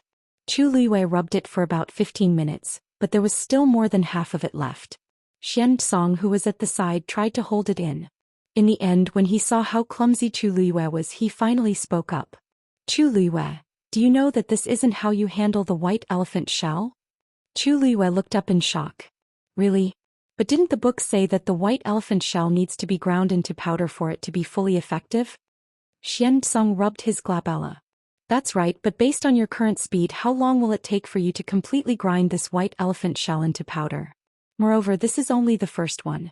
There's another one in the box. Have you calculated how much time you'll need? Chu Luiyue seemed to be in a predicament as she humbly asked for advice. Then what do you think we should do? Xianxia shook his head in disappointment and said to Zhou Rong, Look at her. Look at her. She's so clumsy. Where's the slightest bit of intelligence? She can't even handle one white elephant shell, let alone all the other herbs. I think we don't have to stay here and watch. Her method is most likely unreliable. As for Liao Zhongshu's injury, I'll go back and think of a way myself. Then Xianxia ignored Zhou Rong's protests and stood up to leave. The remaining teachers looked at each other awkwardly. Zhou Rong, this Xianxia's words make sense. Chu Luiyue had already said that she didn't come up with the prescription on her own. Instead, she accidentally got it from someone else. Besides, she didn't remember it very clearly and most of it was just guessing. It's really hard to say if it's effective.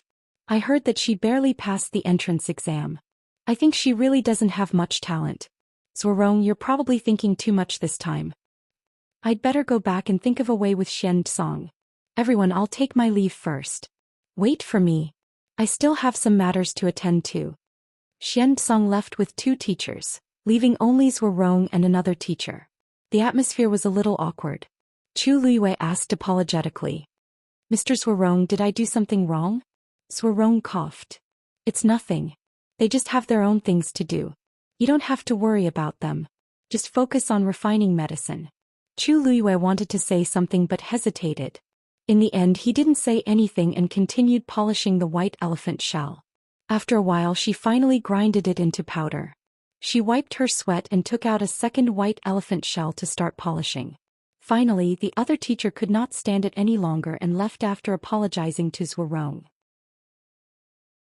Zhou Rong looked at Chu Luiyue in confusion. Could it be that he was wrong? Chu Luiyue's talent was actually not as outstanding as he had expected?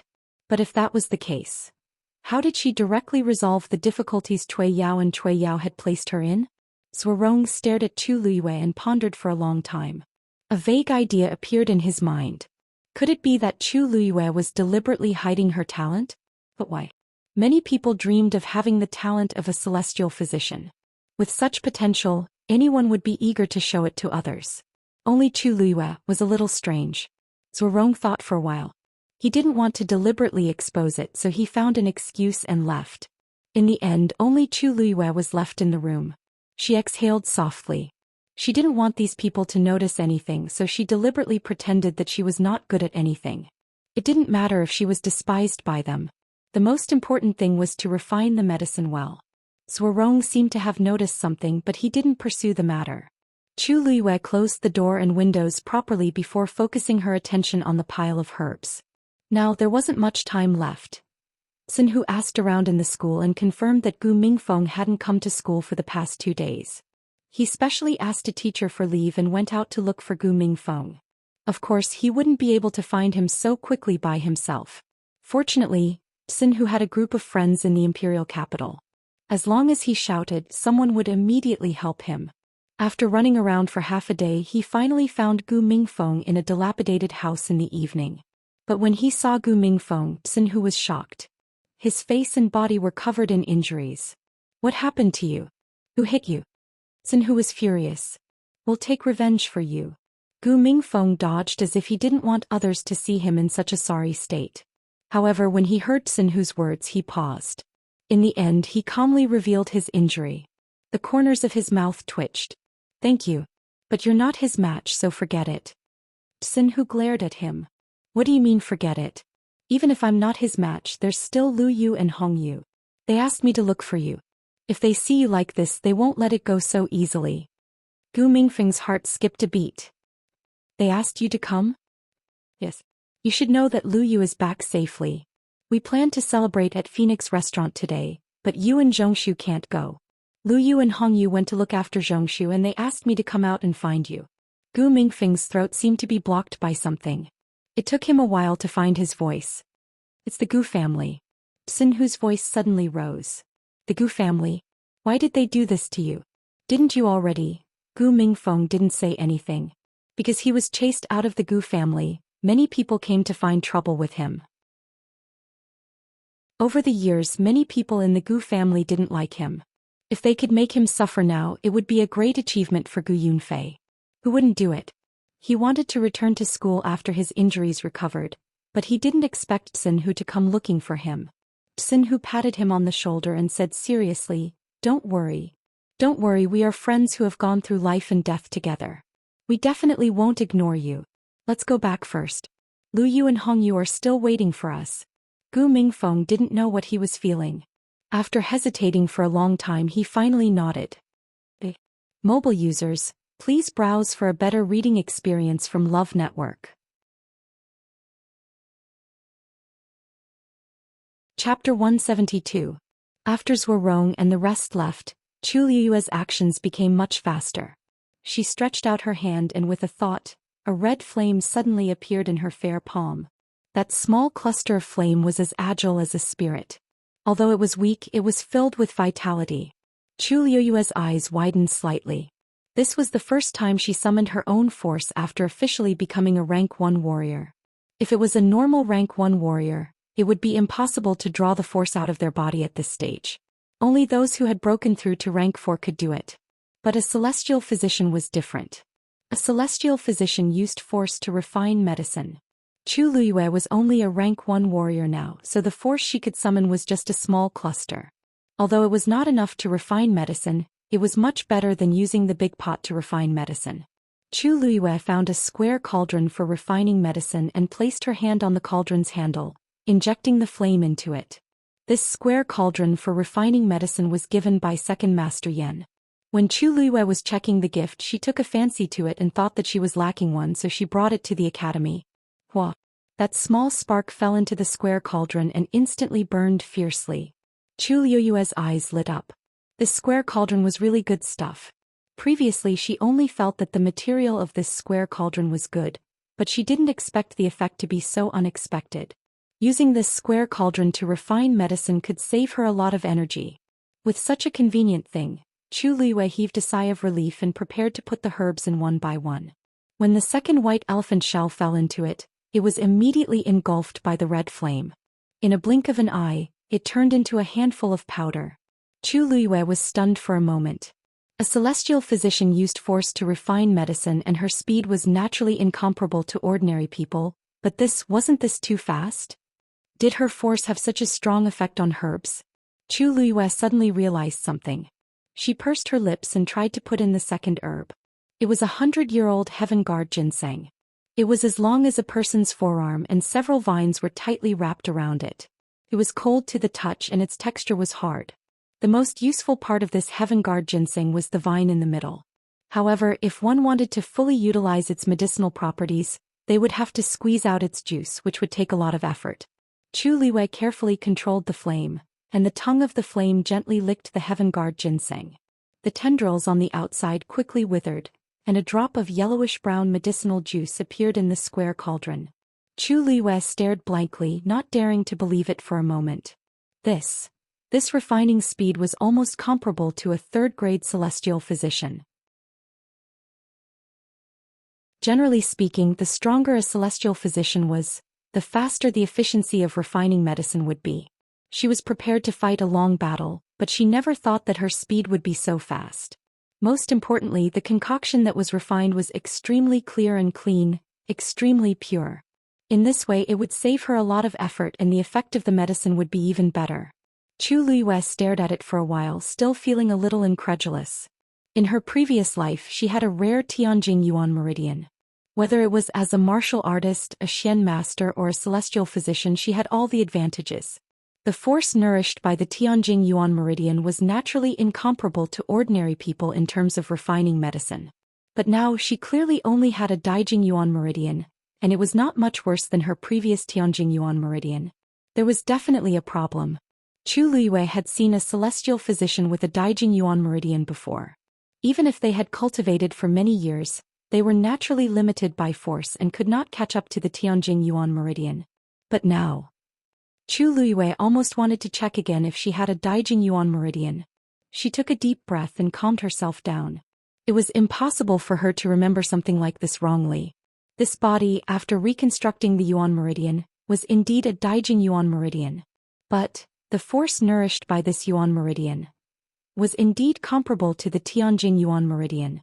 Chu Luiyue's heart beat wildly. Her Yuan meridian would perhaps become her greatest reliance. Chu Luiyue closed her eyes and suppressed the surging emotions in her heart. When she opened her eyes again, the shock and suspicion in her eyes had all faded away, and she had regained her usual calmness. But no one knew what kind of storm the surging undercurrent under the calmness would stir up in the future.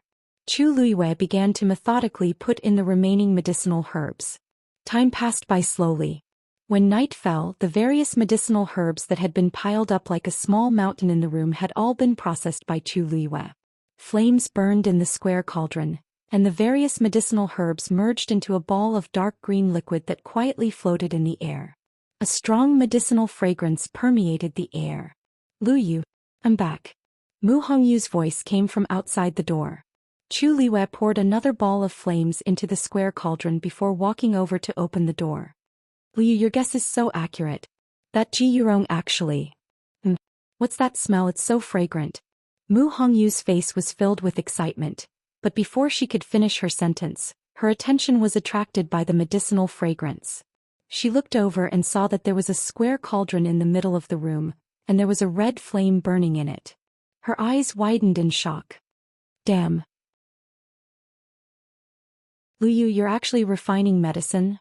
Chu Luiyue didn't know whether to laugh or cry as he pulled her into the room, closed the door and said, "Didn't I tell you that I was going to Heaven Medicine Pavilion? You didn't say that you could actually refine medicine like this." Mu Hongyu walked over in amazement. "Such a fierce flame. Didn't you say that you were only a stage 1 warrior? How did you have such an abundant amount of force to refine medicine?" Although she wasn't a celestial physician, she knew that celestial physicians would use force to transform into flames when refining medicine. She knew that she didn't have this ability, so she couldn't be a celestial physician. However, Chu Luiyue, this wasn't something that a stage 1 warrior could do. Seeing Mu Hongyu like this, Chu Luiyue could only secretly rejoice that she came back late and didn't see the medicinal herbs piled up in the room. Otherwise she would probably tear the roof off the house. "Didn't you say that you found something just now? How's that jiyurong?" Chu Luiyue changed the topic without batting an eyelid. Mu Hongyu then returned to her senses and hurriedly said, Yes. Let me tell you that jiyurong is indeed problematic. I originally planned to follow him today to see if there was anything strange about him, but he was very cautious. He cultivated diligently the whole day and didn't do anything out of the ordinary. After that, I asked some people in the academy who were closer to him, and guess what? He likes Zhou Xian. Hearing this name, Chu Luiyue raised her eyebrows. Although he never told anyone, I heard that he had a hangover on the day Zhou Xian married the crown prince. This jiyurong is usually an especially honest and introverted person and has always been well behaved. Why did he do such a thing on that day? Chu Luiyue glanced at the medicine in the square cauldron and asked, What's the relationship between the two of them? I find this very strange too. There's almost no interaction between the two of them. You know that Zhou Xian and I don't like each other, but I've never seen Jiyurong speak up for her. If I didn't find out about his hangover, I really wouldn't have known that he was interested in Zhou Xian.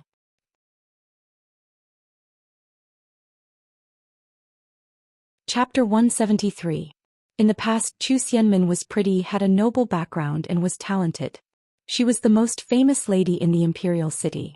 It was not surprising that Ji Yurong liked her. However, whether this incident had anything to do with Zhou Xian still needed to be investigated. Don't act rashly. Let's secretly investigate Zhou Xian first. Mu Hongyu threw herself into a chair at the side and rested her chin on one hand. Sigh, this is a little difficult.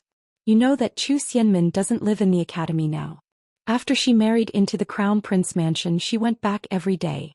Under such circumstances, it will take a lot of effort to investigate her. The Crown Prince mansion was heavily guarded. Even if she had the ability, she would not be able to barge in. Chu Liwei thought for a while. There's no hurry. Many people know that I went to the Heavenly Pharmacy to get medicine today. In addition, Mr. Zhou Rong and the rest came here this afternoon. News will definitely spread. The person who poisoned me must be paying attention to the Academy's movements. He definitely knows about this. I was wondering. Mu Hongyu clapped her hands and said excitedly, when I came back today, I heard that you were back. When I came back today, I heard a lot of people talking about you. They even mentioned Zhuorong Laosher. So you did it on purpose. Are you trying to lure the snake out of its hole? A dark light flashed across Chu Liuyue's eyes. The enemy is in the dark and we are in the light. The disparity is huge. Since this is the case, why don't we take the initiative to attack? If the other party knows about this, they will definitely not sit back and do nothing. As long as they make a move, we will be able to find the culprit. Mu Hongyu looked at Chu Liuyue from head to toe in surprise. Tisk Liuyue, it's no wonder you can teach those people from the Chu family a lesson. You're such an old schemer. Whoever goes up against you is really unlucky. Chu Liuyue's eyes twitched. Funny. Mu Hongyu, do you know how to talk? I won't attack unless I'm attacked. She would not take the initiative to provoke anyone, but if anyone wanted to bully her, she would not be polite. Mu Hongyu nodded frantically in agreement, but then curled her lips. Let me tell you.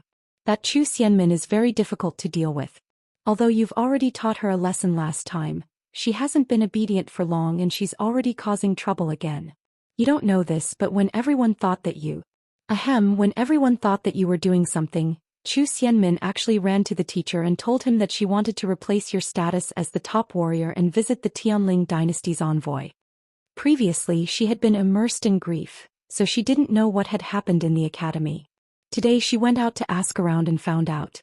However, Chu Liuyue wasn't angry. Instead, he laughed. Mu Hongyu asked in disbelief. You're not angry? That's the kind of person she is. I'd be surprised if she didn't do that. Zhou Xian's current situation was so difficult. Of course, she had to think of a way to stand out. Even if this path didn't work, she would find another way. Mu Hongyu suddenly thought of something. She clasped her hands together and looked at Chu Liuyue pleadingly. It's true. Lu Yu, when you meet the Tianling dynasty's envoy, can you do me a favor? What's the matter? Mu Hongyu's face was tainted with a tinge of worry. My father sent a letter a few days ago saying that my mother's health hasn't been good recently. He heard that the Tianling dynasty's envoy is coming, so he wants me to beg them to see if they have a way to cure my mother. But where would I get the chance now? So can you please? Chu Liuyue paused in his actions. You seem to admire the Tianling dynasty a lot, right? They're just an envoy. Don't you think it's a little unrealistic to pin all your hopes on them? Mu Hongyu widened her eyes. Liu, that's the Tianling dynasty. It's a legendary existence. If even they can't do anything, then we can't do anything. Sai, do you know the Tianling dynasty's heavenly princess? Chu Liuyue suddenly felt a little awkward. Seeing her expression, Mu Hongyu thought that she had never heard of her before, so she kindly added, Sai, actually, it's normal that you don't know. The Tianling dynasty has always been very mysterious. I've only heard a little about it from my father. Their heavenly princess is rumored to have a Tianjing Yuan meridian. She was born to be a top genius. Moreover, she was already a 5th-grade celestial physician when she was 10 years old.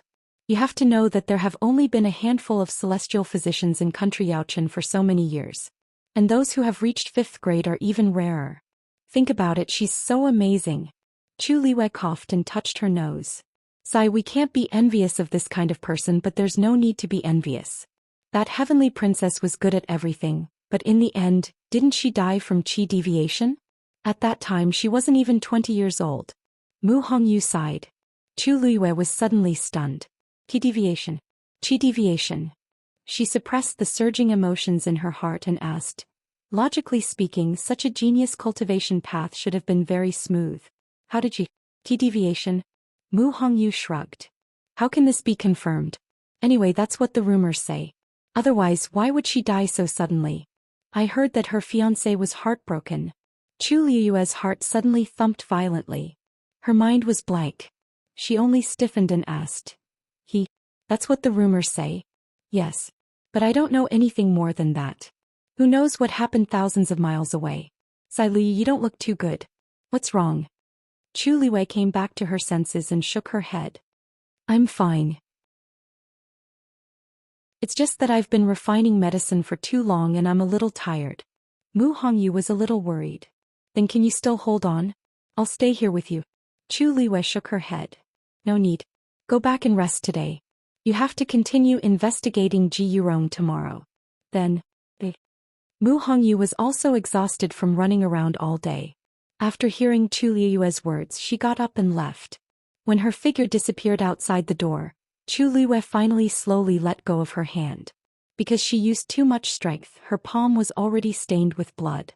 Just now, she almost couldn't control the crazy burning anger in her heart. Dying from chi deviation? Heartbroken? Those people are really capable of doing anything. His debts. She will pay them back 100 times. Digression. Mobile users, please browse and read. A better reading experience comes from the Love Network.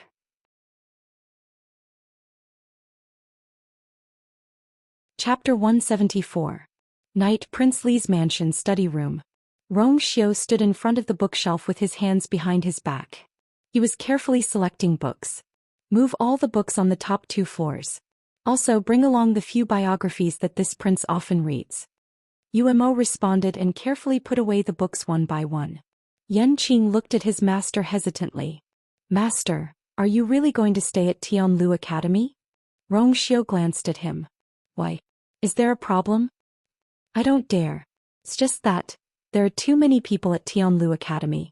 I'm afraid it won't be as convenient as before. Yan Qing did not expect his master to decide to go to Tianlu Academy after going to the palace. He was really caught off guard. Umo secretly gave him a look. Are you stupid? Others might not know why master is going to Tianlu Academy, but you should know better. Yan Qing felt a headache coming on. Ever since his master came back from Wanling Mountain a few days ago covered in blood and sat in the study room for an entire night, he knew his master would take action. However, he did not expect his master to take such drastic measures. Umo shook his head. How could they stop their master from doing anything he wanted? Yan Qing sighed heavily in his heart. What do you want to say? Just say it, Rong Xiu suddenly said. Yan Qing knew he could not hide his thoughts from his master, so he spoke bluntly. Master, if you're worried about Miss Lu Yu, you can send more people to protect her secretly. Why do you have to do it yourself? The crown prince is under house arrest now, and the third prince is still in the imperial capital and has not returned to the Northwest Army. This is a critical time. It's really dangerous for you to suddenly make such a big move. Rong Xiu looked at him quietly. Anything else? Yan Qing hesitated and shook his head. He was mainly worried about his master's safety. Although he knew his master was powerful, it was not his master's style to put himself in danger. Since you're done, help Umo pack. Mistress. Yan Qing still wanted to fight for it, but when she saw Rong Xiu's expression, she knew it was useless to say anything, so she had to agree. Yes. Rong Xiu knocked on the table. She went to Heaven's Medicine Pavilion today? Why is there no movement from Yengu? Umo hurriedly said, Master, Yengu said that he did not receive any news from Miss Lu Yu. Thinking about it, it must be Miss Lu Yu who went to the Heaven's Medicine Pavilion. Rong Xiu replied with a faint, Do you know what she wants those herbs for? The two of them looked at each other. I'm not too sure. Rong Xiu raised his eyebrows slightly. Previously, the Precious Treasure Pavilion had sent many gifts, which included many precious medicinal herbs. Chu Luiwei knew that if she wanted it, it would be more convenient for her to go to Jinbao. But she had purposely gone to the Heaven's Medicine Pavilion. You really don't know? Yumo coughed. As expected, he could not hide it from his master. But this matter. He gritted his teeth and braced himself to say, I heard that Miss Lu Yu went to the Heaven's Medicine Pavilion to help a classmate recuperate. Rong Xiu leaned against the chair and crossed his fingers. His posture was lazy, but there was an indescribable sense of oppression. What kind of classmate? Yuemo closed his eyes and faced death calmly. His name is Liao Zhongshu. As soon as he finished speaking, the entire room fell silent. Rong Xiu's thin lips curved slightly. So it's a male classmate. The next morning, Chu Luiyue finally finished brewing the medicine. She placed it in a sealed jade box and planned to send it to Liao Zhongshu. But just as she reached the door, she saw Mu Hongyu running over excitedly. Luyu, big news. Chu Luiyue could not help but laugh. What kind of big news can make you so excited? Could it be that you have found some evidence? Mu Hongyu's face fell. No, it's not that easy. But she quickly cheered up again and her eyes lit up. Did you know? Prince Li came to Tianlu Academy today. Chu Luiyue's heart skipped a beat. Why is he here? Did he pass the exam and get in? Mu Hongyu did not notice that Chu Luiyue sounded familiar when she mentioned Prince Li. She thought that Chu Luiyue was just curious, so she chuckled. How is that possible? Prince Li is weak and sickly. Why would he take the exam? I heard that he came here to pay respects to his mother, Consort Wan. Consort Wan was a teacher at Tianlu Academy for a period of time, and she was not buried in the imperial mausoleum. That's why Prince Li came here. Chu Luiyue was a little surprised. Is this appropriate? What's inappropriate about it? The dean and his majesty must have agreed to this. That's why Prince Li came. You don't know, but Consort Wan only doted on the imperial harem back then. Now that Prince Li wants to remember her, his majesty naturally agreed. The dean and Consort Wan seemed to have a good relationship back then. At this moment, Old Sun had already brought Prince Li into the academy. If not for the fact that we don't dare to openly join in the fun, we would have gone to take a look. Chu Luiyue's eyebrows twitched. What's there to see? How is it not nice? It's rumored in the imperial city that Prince Li was born with first-class looks. Who knew how many women wanted to take a look at it? Hey Luyu, I remember that you and Prince Li both went to the Crown Prince's birthday banquet. You should have seen him, right? Quick, tell me. Is he as gentle as jade and unparalleled in the world as the rumors say? Chu Luiyue suddenly had the urge to facepalm. However, a devilish face appeared in her mind. She coughed. Just like that. Mu Hongyu was not satisfied with this answer. She clicked her tongue. I heard that Prince Li stepped forward to help you that day when Fourth Princess made things difficult for you. Don't tell me, you didn't have any thoughts? Chu Luiyue immediately said, how is that possible? Before she finished speaking, she saw a familiar tall figure out of the corner of her eye. Her words were suddenly stuck in her throat. Mu Hongyu asked curiously, really? Of course it's true. Suddenly, a low and cold voice came from behind her. The tone was gentle, but there was a hint of laziness in it, like the spring water disturbed by the wind. After all, in Miss Luyu's eyes, I'm just like that. Isn't that right, Ms. Luiyue?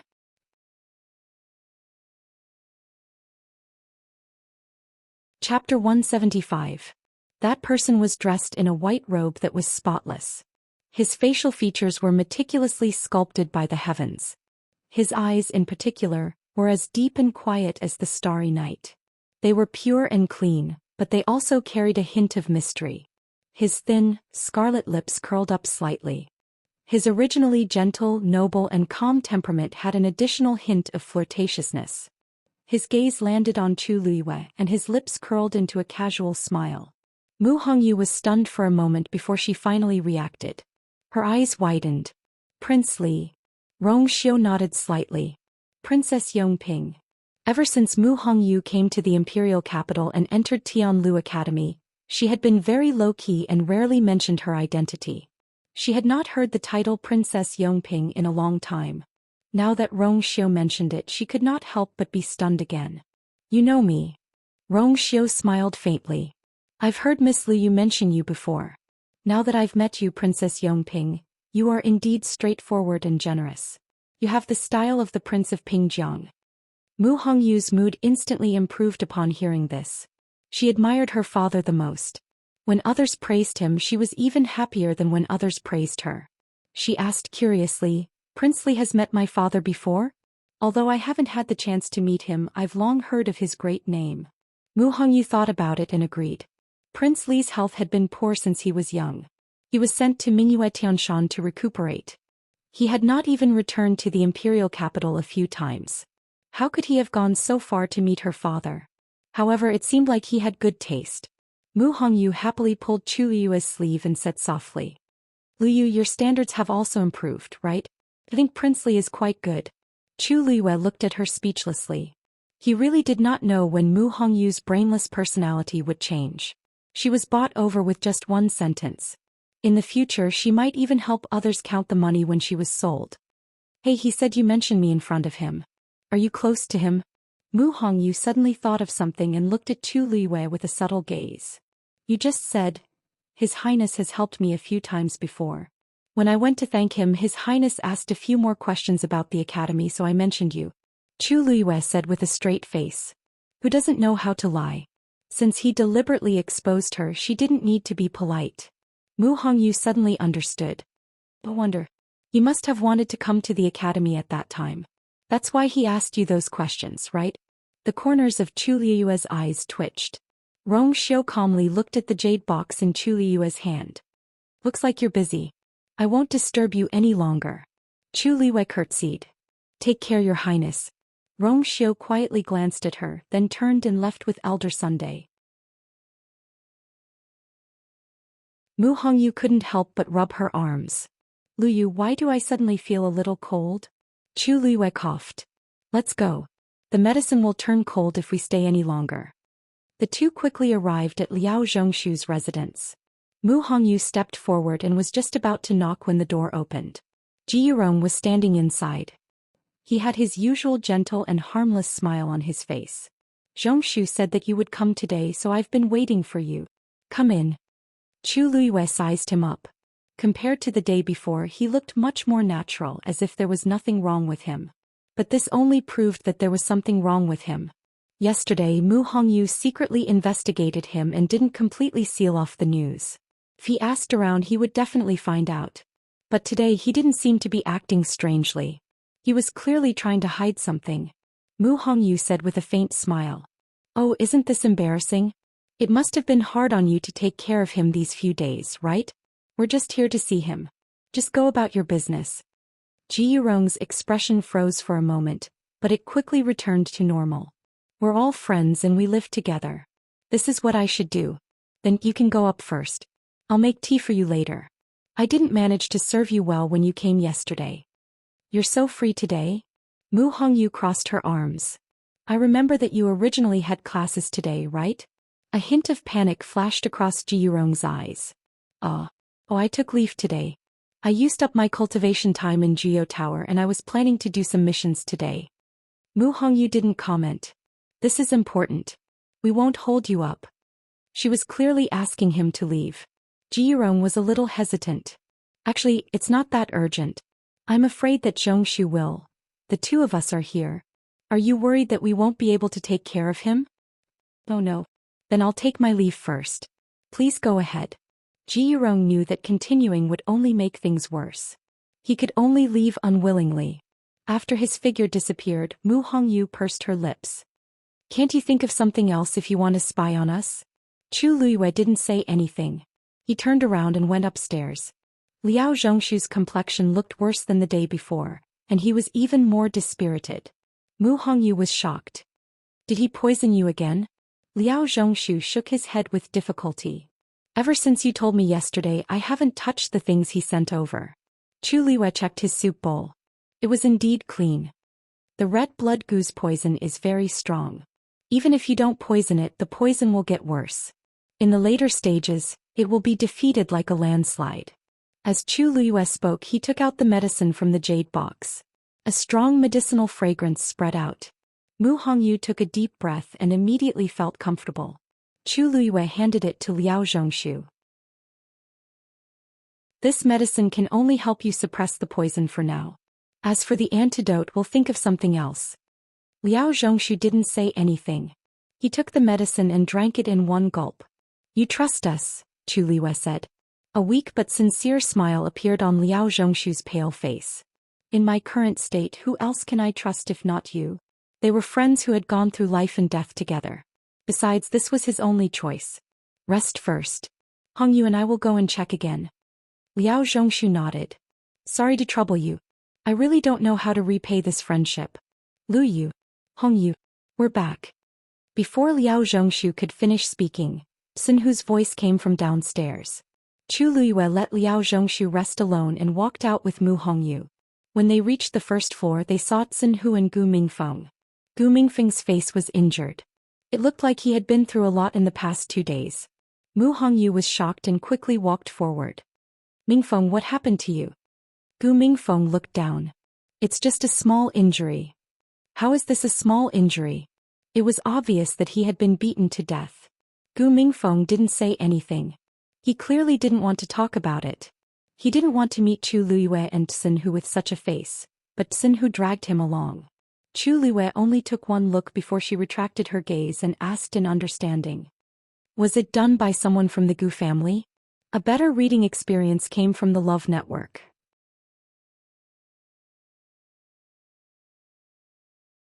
Chapter 176. Gu Mingfeng didn't say anything, but his silence was a confirmation. Why did the Gu family treat you so harshly? Mu Hongyu was shocked. No matter what, Gu Mingfeng was still a member of the Gu family. Why did they do this?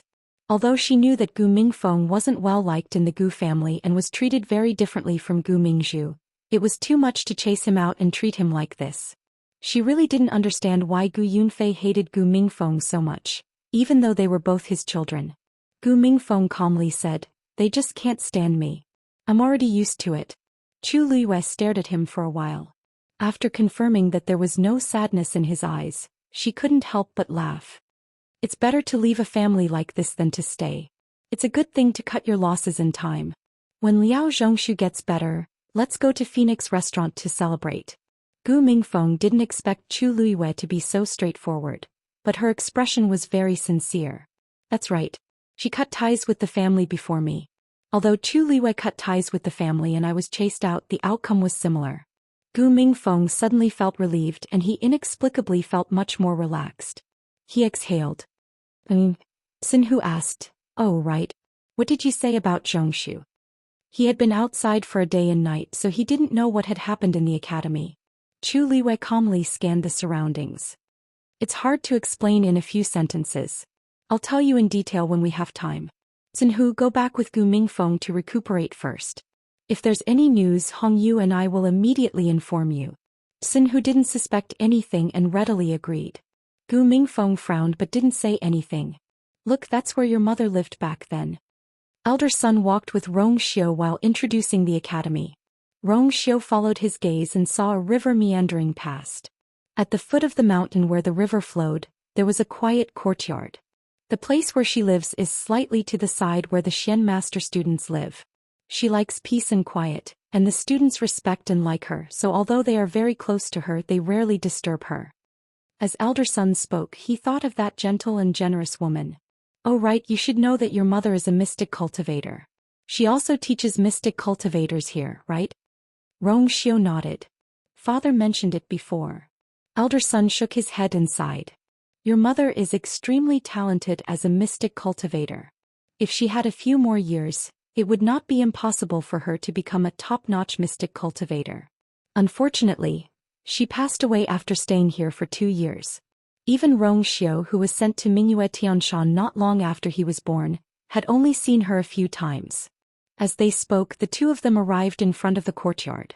Above the door hung a peachwood sign with a few small words engraved on it. Yifeng Courtyard. This signboard was personally carved by her. Elder son looked at Rong Xiu. No one has been here for many years. When I heard that you were coming, I originally wanted to send someone to clean it up, but after thinking about it, these are her old belongings, so I'll leave everything to you. Thank you for your understanding, Elder Sunday.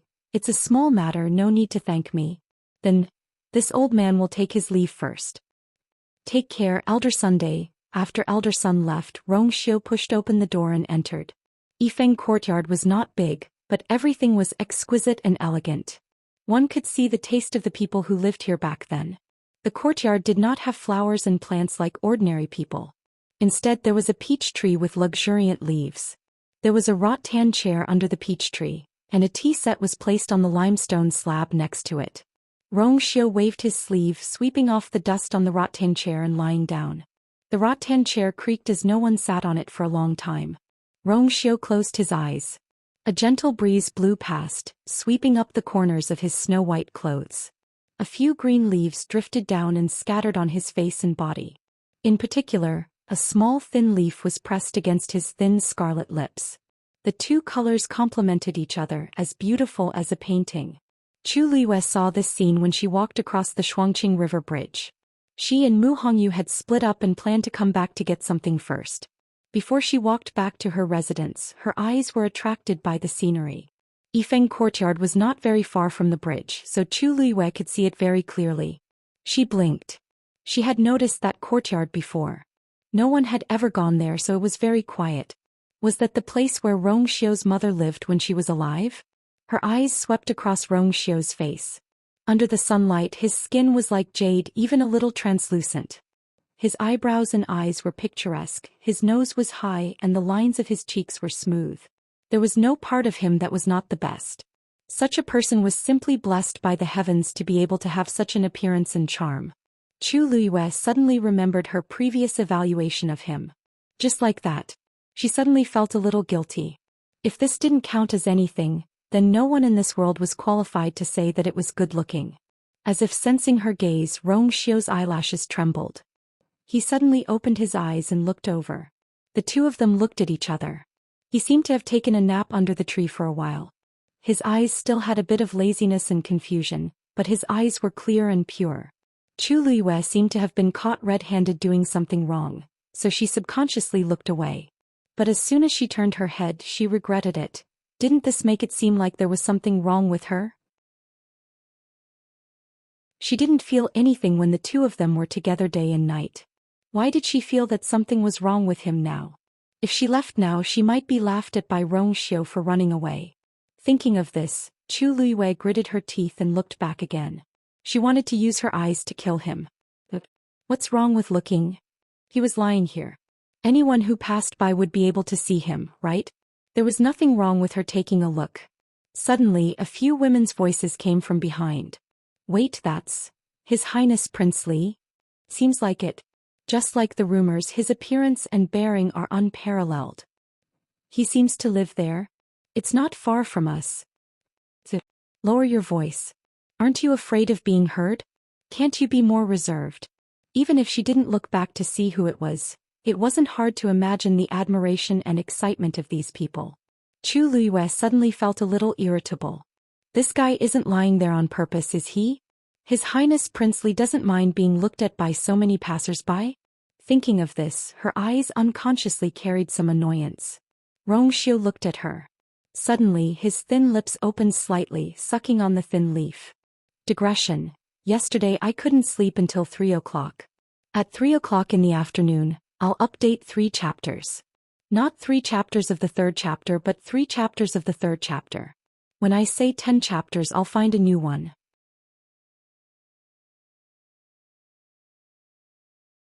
Chapter 177. From Chu Liyue's angle, she could clearly see the tip of his tongue sticking out slightly as he sucked the leaf into his mouth. His actions were so ambiguous, but his eyes were still pure and clean. It was as if he did not feel that what he was doing was so full. Chu Liyue's face suddenly heated up. Too much. Too much. Not only did he secretly climb into her bed in the middle of the night, but he actually dared to seduce her in public now. Not only did he seduce her, but there were other people behind him. Chu Liyue instinctively looked back and realized that the girls who had spoken earlier did not see what Rong Xiu was doing, probably because they were in a more secluded position. For some reason, she suddenly heaved a sigh of relief in her heart, but her chest still felt as if it was blocked by something. She pursed her lips and decisively looked away as she walked back to her room. Bang! The door was slammed shut. As Rong Xiu watched, the corners of his eyes suddenly turned into a smile. Was he angry? Chu Liyue returned to her room to look for something, but the scene just now still lingered in her mind. She felt an inexplicable frustration in her heart that even she could not explain. She simply went up to the 2nd floor to calm herself down. However, as soon as she opened the window, she saw Rong Xiu again. His room was not far from hers, so she could actually see him from the second floor. Chu Luiyue felt even more frustrated, so she could only close the window. Rong Xiu's arrival at Tianlu Academy was too sudden and unexpected. Previously, he had claimed to be sick and stayed in Prince Li's mansion. He did not even go out, and he had tactfully rejected all the visits from various families. Everyone in the imperial city knew that Prince Li was frail and sickly. He could not be exposed to the wind and even rarely saw people. He clearly had his own reasons for doing so. However, why did he come to the academy now? Wasn't he putting himself out in the open? Chu Luiyue faintly had a guess in her heart, but she did not dare to believe it. Rong Xiu could not be doing this for her. Shoulders sank and a furry thing jumped onto her. Chu Luiyue glanced at it. "You're awake." The little thing stretched and nodded with a satisfied expression. Chu Luiyue could not help but laugh as she pinched its ears. "You can really sleep." After returning from Wan's Spirit Mountain, this little thing had fallen into a deep sleep for 2 days and nights. Chu Luiyue picked it up and checked it carefully. He was a little surprised. "Have you recovered from your injuries?" Although it had not been seriously injured, there were a few scars on its body. In just 2 days, the scars, the wounds and the scars. They were not scabs, but they were completely healed. It was as if it had never been hurt. It's as Liu's. It's black was the black. The little thing blinked. "I don't remember the Blood Marten race having such a strong recovery ability." Chu Liu's. In her previous life, she had seen some noble ladies raise blood ferrets, but they were all pets. Because they were very weak, they were usually carefully protected. But this one, since you're following me, I have to give you a name. How about Xiaochang? The little thing instantly bared its teeth and waved its claws frantically. "No. Still wanted to come out and make a living." Chu Liuyue looked at it and added seriously, "Look, you're so resistant. This name is the most suitable, right?" "No." The little thing rolled its eyes and pretended to be dead. Chu Liuyue shook it. "Since you don't like it, we'll change it. How about Dumpling?" The little thing's legs straightened and it closed its eyes, refusing to wake up and face this terrible world. "Since you've agreed, we'll settle on this." The little thing opened its eyes instantly. Chu Liuyue pressed its head. "It's too late." Dumpling shut its mouth, feeling wronged. "Forget it. With such a master, what else can I hope for?" Chu Liuyue looked at it and a hint of doubt flashed in her heart. Blood ferrets were only third-grade fiends. Logically speaking, their intelligence was only equivalent to a 1-year-old child. But this one was obviously much smarter. There were a lot of mysteries about it. Knock knock. There was a knock on the door downstairs. Chu Liuyue went downstairs and opened the door in confusion. It was Xiyang, whom she had not seen for a long time. "Xiyang? Why are you here?" When Xiyang saw her, he hurriedly went forward and looked at her carefully. "Luyu, are you really okay? You're too powerful." He couldn't believe it when he heard the news. Now that he saw it with his own eyes, he was even more shocked. They knew how dangerous Wanling Mountain was at that time. Chu Liuyue actually came back alive alone. "Actually, I wanted to come yesterday, but something came up at the last minute at home, so I was late." Chu Liuyue didn't mind and smiled. "I'm fine." Xiyang looked at Dumpling on her shoulder and was a little surprised. "Isn't this a blood ferret? When did you have this with you?" "I met it by chance at Wanling Mountain and brought it back because I liked it." "What? You kept it?" "Luyu, although this blood ferret is cute, it's very weak in combat. It's quite troublesome to bring it around." Dumpling opened its eyes before Xiyang could finish his sentence. Chu Liuyue originally thought that it would explode, but she did not expect it to just glance at Xiyang coldly before closing its eyes again. It swept its tail as if it did not care about Xiyang at all. Xiyang's mouth twitched. It was looking down on me." Chu Liuyue nodded in agreement. "It's very obvious." Xiyang suddenly felt a little doubtful.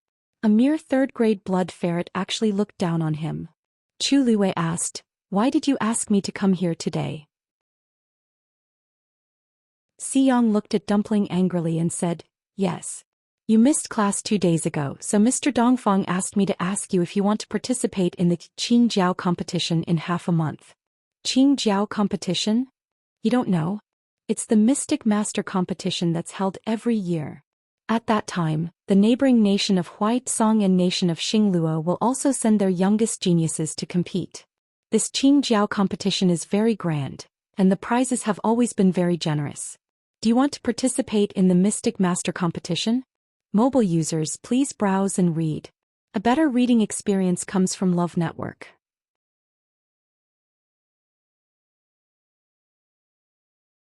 Chapter 178. Chu Liyue was not very interested. He was about to reject Xiyang when he thought about it and asked, "What are the rewards?" "What are the rewards?" Xiyang chuckled. "That's amazing. The Qingjiao competition is organized by the top academies in 3 countries. Other than Tianlu Academy, there's also Country Huaizong's Nanfeng Academy and Country Xingluo's Taiyan Academy. It's our turn to be the host this year. According to the rules, other than the usual rewards, the most important thing is that the Xian Master Champion of the Qingjiao competition can choose one of the 3 academies to read Xian formation drawings for free for a month. Think about it, how big of a deal is this? These 3 academies were the top academies in their respective countries. Which one of them did not have a vast collection of books? To be able to read Xian formation drawings for free for a month was a huge temptation to any Xian master. Chu Liyue was deep in thought. The rewards are indeed quite generous. Help me tell Mr. Dongfeng that I'll participate in the Qingjiao competition. That's right. Although there are still seniors above us and it's impossible for us to get first place, you're the top Xian master in our batch. Of course you have to show up. As Xiyang spoke, he suddenly thought of something and asked curiously, "Oh right. Since you're participating in the Xian master competition, then, are you still going to the warrior competition?" Chu Liyue could not help but laugh when he saw Xiyang's gossipy expression. "Is there a difference whether I go or not?" "Of course." Xiyang raised his voice. "If you don't go, won't Chu Xianmin stir up trouble again? I see that she's been cultivating diligently recently and is trying her best to get back at her." Chu Liyue suddenly remembered Mu Hongyu mentioning that Chu Xianmin thought that she was dead and wanted to replace her as the warrior competition's champion. Can one person only participate in one competition? Of course not. If you're willing, you can sign up for 2 or 3 competitions. It's not a problem. Chu Liyue nodded in understanding. Then I'll think about it. Aya, what are you thinking about? Don't tell me you still care about the sisterhood of the Chu family? She has already married into the Crown Prince's residence and is considered one of the Crown Prince's people. Chu Liyue's heart skipped a beat and he fixed his gaze on him. What does this have to do with her marrying into the Crown Prince's residence? I was just saying it in passing. Cough cough. Xiyang realized that he had let the cat out of the bag, so he immediately avoided Chu Liyue's scrutinizing gaze. Chu Liyue thought to himself. Everyone knew that she had severed ties with the Chu family and not long ago she had exposed Lu Yao in public. Anyone could see that she had completely fallen out with the Chu family. Why would she care about the so-called sisterhood? Chu Liyue smiled faintly. Xiyang, you don't want to ask about my relationship with Chu Xianmin but my attitude toward the Crown Prince, right? Where do I have it? Xiyang did not expect Chu Liyue to guess his question right away. He immediately denied it. However, his voice was trembling and his gaze was erratic. Anyone could tell that Xiyang was right. Chu Liyue was not angry. He was just a little curious. I have nothing to do with the Crown Prince for a long time. Why are you so curious about this? Xiyang coughed to cover it up. I was just asking. Didn't you like the Crown Prince a lot in the past? The last sentence was very soft but Chu Liyue still heard it clearly. Looking at Xiyang's expression, she suddenly realized something. My feelings for the Crown Prince don't seem to have anything to do with you, right? But my brother. Xiyang was halfway through his sentence when he suddenly realized something and hurriedly covered his mouth. Chu Liyue's expression darkened. I've already told Si Ting before that we are just classmates, and I don't want to have too much contact with him. It seems like he didn't listen. No. I was the one who made the decision to ask. As Xiyang spoke, he suddenly froze. Wait, you said that you've already talked about this? Most importantly, his brother had already been rejected. No wonder. No wonder when he heard that Chu Liyue was back and asked his brother to take a look. His brother's attitude was very cold. So it was because Chu Liyue narrowed her eyes. It seemed that Xiyang had indeed come on his own accord. Let's forget about this. Don't mention it again. With that, Chu Liyue was about to leave. Xiyang hurriedly went forward to stop her and asked awkwardly, Why? My brother is sincere to you. Why won't you consider it? Si Ting was handsome, came from a noble family and was very talented. Many girls in the capital city wanted to win his favor. However, Si Ting had never been interested in any girl. Now he had finally fallen in love with someone, but he had been rejected so bluntly. Xiang could not understand. How is my brother not good enough for you? Chu Liwei looked calm. This is not a matter of whether he's good enough for you or not. It's a matter of whether I want you or not. Si Ting was very good, but she did not like him. Therefore she might as well cut off the relationship from the beginning. Also, Si Ting and I have already reached an agreement. This is already in the past. You don't have to. Why is it in the past? If it is in the past, why did he risk his life to save you at Wanling Mountain that day? Xiang finally could not help but blurt out. The surroundings suddenly quietened down. Chu Luiwei frowned slightly. Si Ting also went to save her that day? I don't know about this. Xiang turned away. He went with old Master Sun that day. However, when they reached the foot of the mountain, they met Mu Hongyu and the rest first. Old Master Sun then asked him to stay with them. I know that this may not have helped you, but since he was willing to make such a choice, it proved that Si Ting was willing to risk his life for her. Chu Luiwei suddenly felt that it was a little difficult. She hated owing people favors, especially this kind of thing. However, Si Ting did it to save her, so she could not say anything. I got it. I will find a chance to thank him personally later. As for the rest, forget it. When Xiang heard this, he suddenly felt uncomfortable. He made up his mind. If you don't agree now, you might regret it in the future. I won't regret it. How do you know? When it comes to relationships, Chu Liwei was a little impatient. Because I already have someone I like. Translator. Endless Fantasy Translation Editor. Endless Fantasy Translation.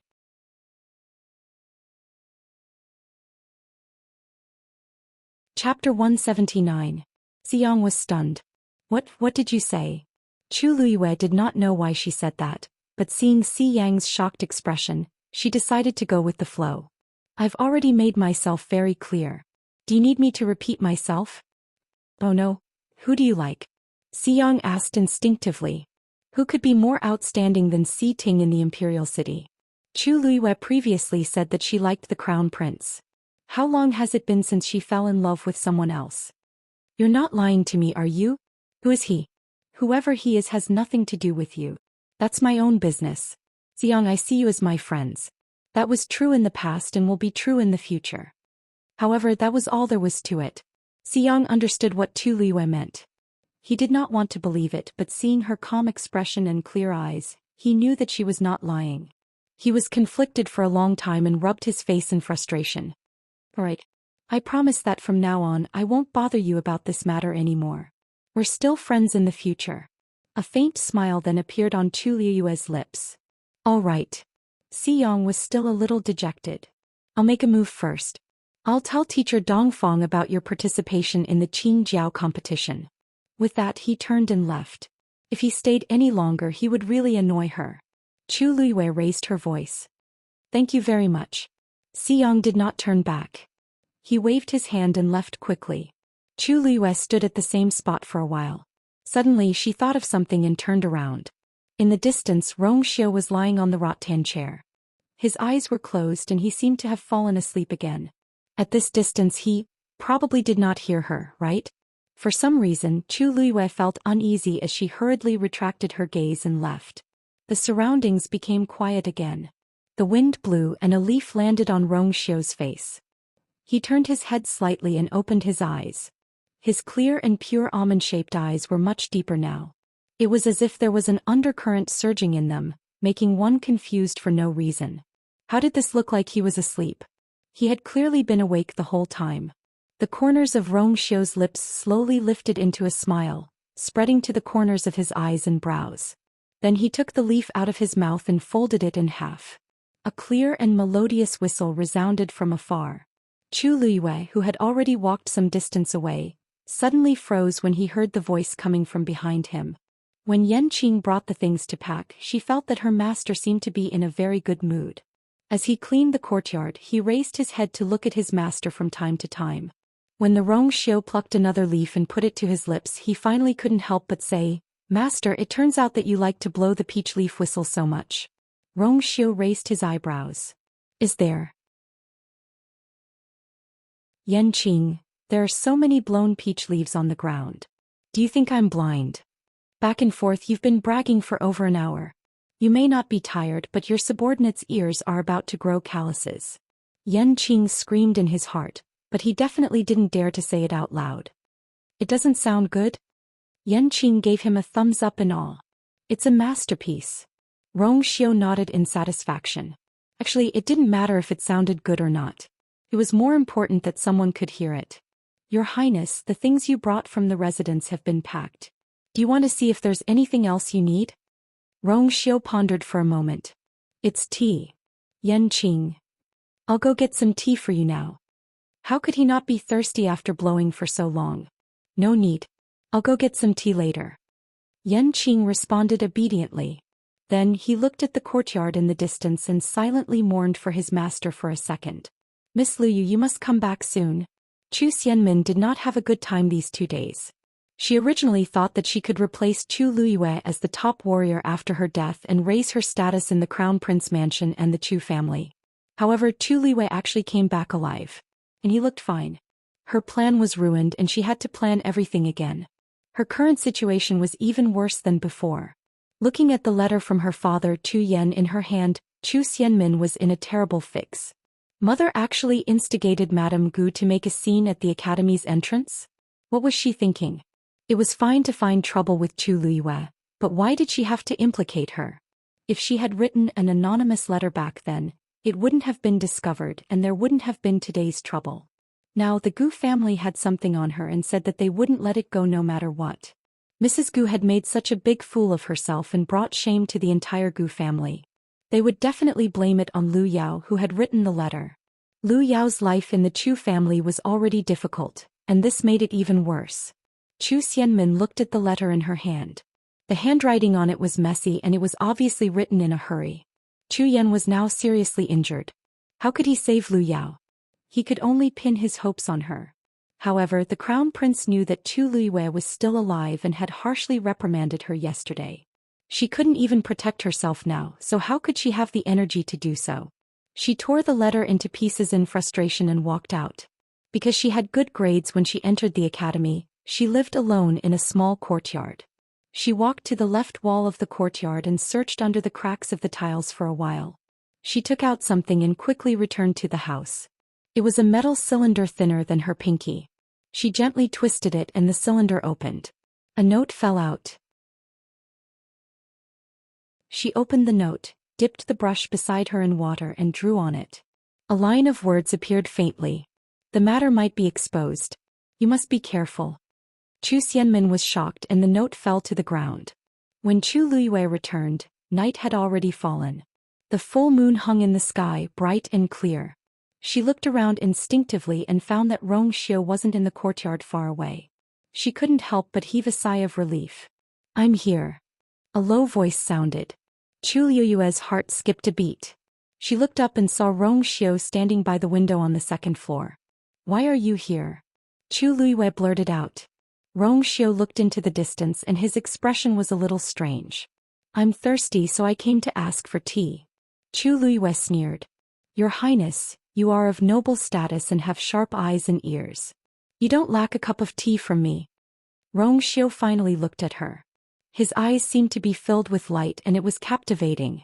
Yes. The bitterness of the peach leaves can only be cured by your tea. Digression, February. Rongxiu is such a flirtatious man. Lu Yu, that's right. Yanqing, agreed. Rongxiu, ? Mobile users, please browse and read.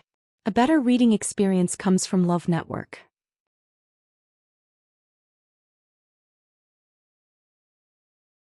Chapter 180.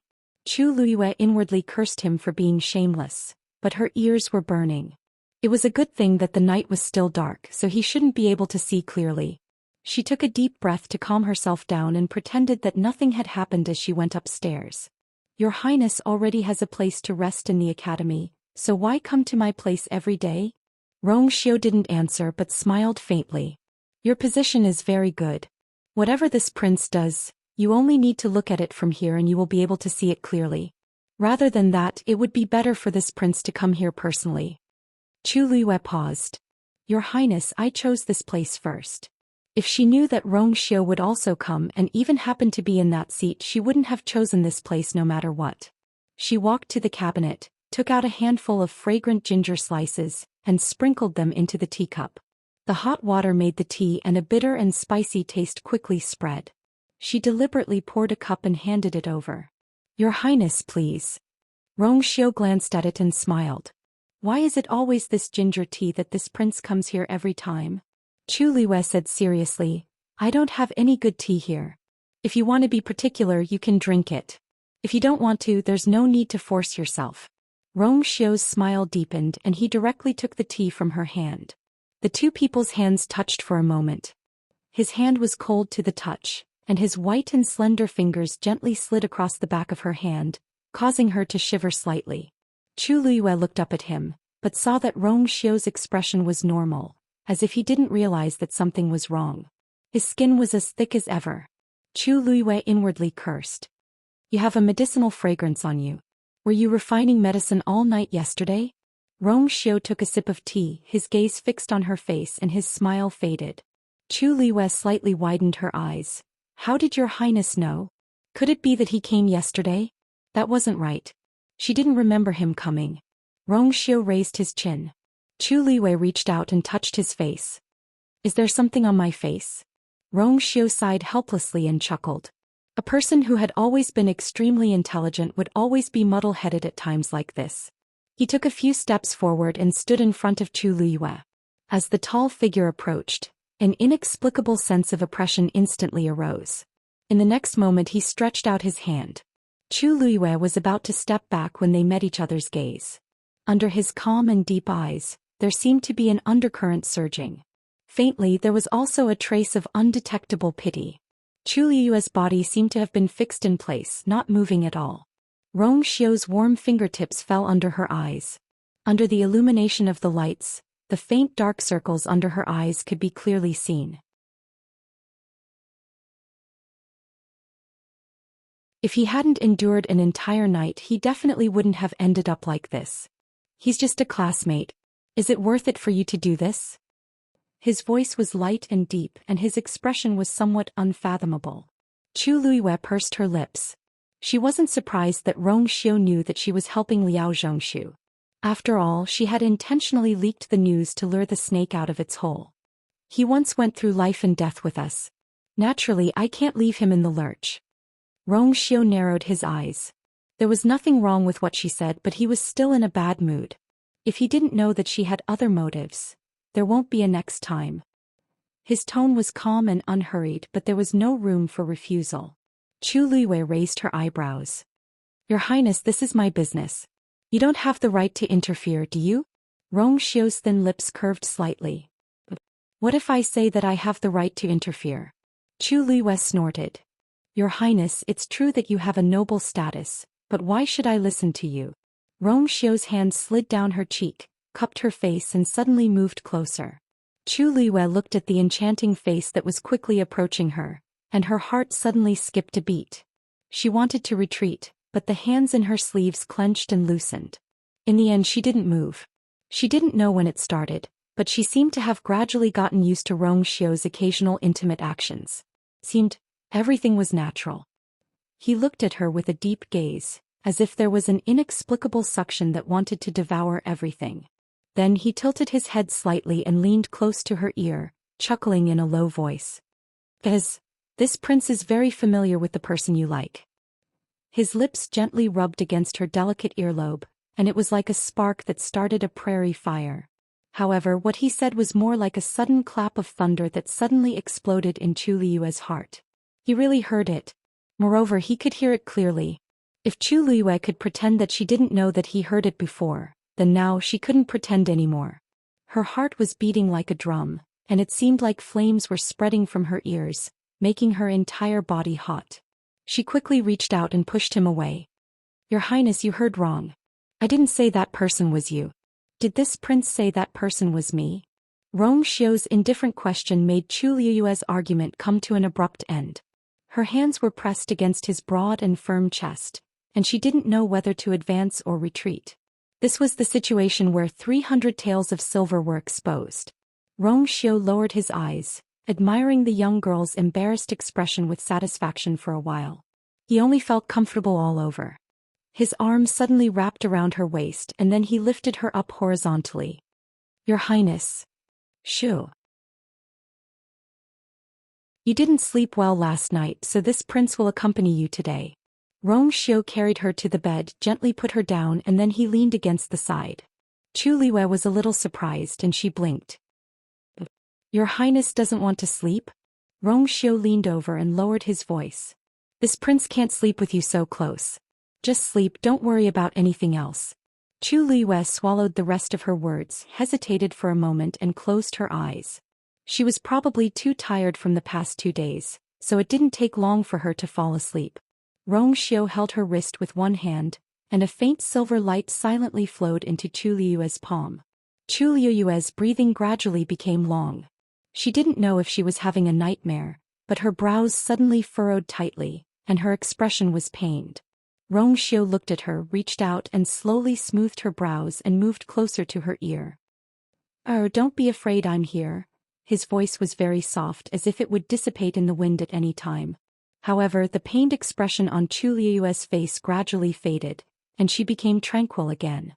She unconsciously leaned towards the warm place until her whole body leaned against Rong Xiu's chest, and finally settled down. Rong Xiu closed his eyes, suppressing the inexplicable restlessness in his body. She really always knows how to torture him. Mobile users, please browse for a better reading experience from AI Network.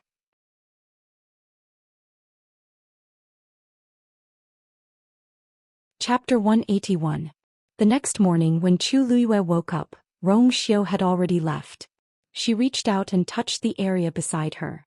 There was still a trace of warmth, and it was obvious that he had just left. At this moment the sky was already starting to brighten. It would indeed be inappropriate for him to be seen here.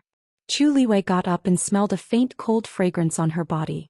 That was Rong Xiu's scent. Chu Liwei heaved a sigh of relief. The situation last night really put her in a difficult position. Now that she couldn't see him, she didn't have to think so much. Tuanzi got out of the quilt and rubbed her eyes as if she was still sleepy. Chu Liwei asked as she tidied up, "You look sleepy. You look very sleepy. Did you not rest well?" Dumpling yawned loudly and its eyes were filled with resentment. Not only did it not sleep well, it didn't sleep at all last night. Originally it wanted to sleep with Chu Liwei, but every time it jumped onto the bed, it would be chased out. It could only curl up in a corner for the entire night, feeling wronged. It only returned to the soft bed after a certain someone left. Chu Liwei was already awake after sleeping for a short while. How could it not be sleepy? "Then you can stay here for the night. I'll be back tonight." Chu Liwei was about to go out as she spoke. Dumpling was unhappy when it heard that. It hurriedly jumped onto Chu Liu's shoulder and curled itself into a ball with its fluffy tail. Chu Liwei patted its head and placed it back on the bed. "You won't be able to enter the place I'm going to today. Just rest here and wait for me to come back." Dumpling could only wag its tail in agreement. Chu Liwei came to Jiuyou Tower again. Unlike the previous days, Jiuyou Tower was especially quiet today.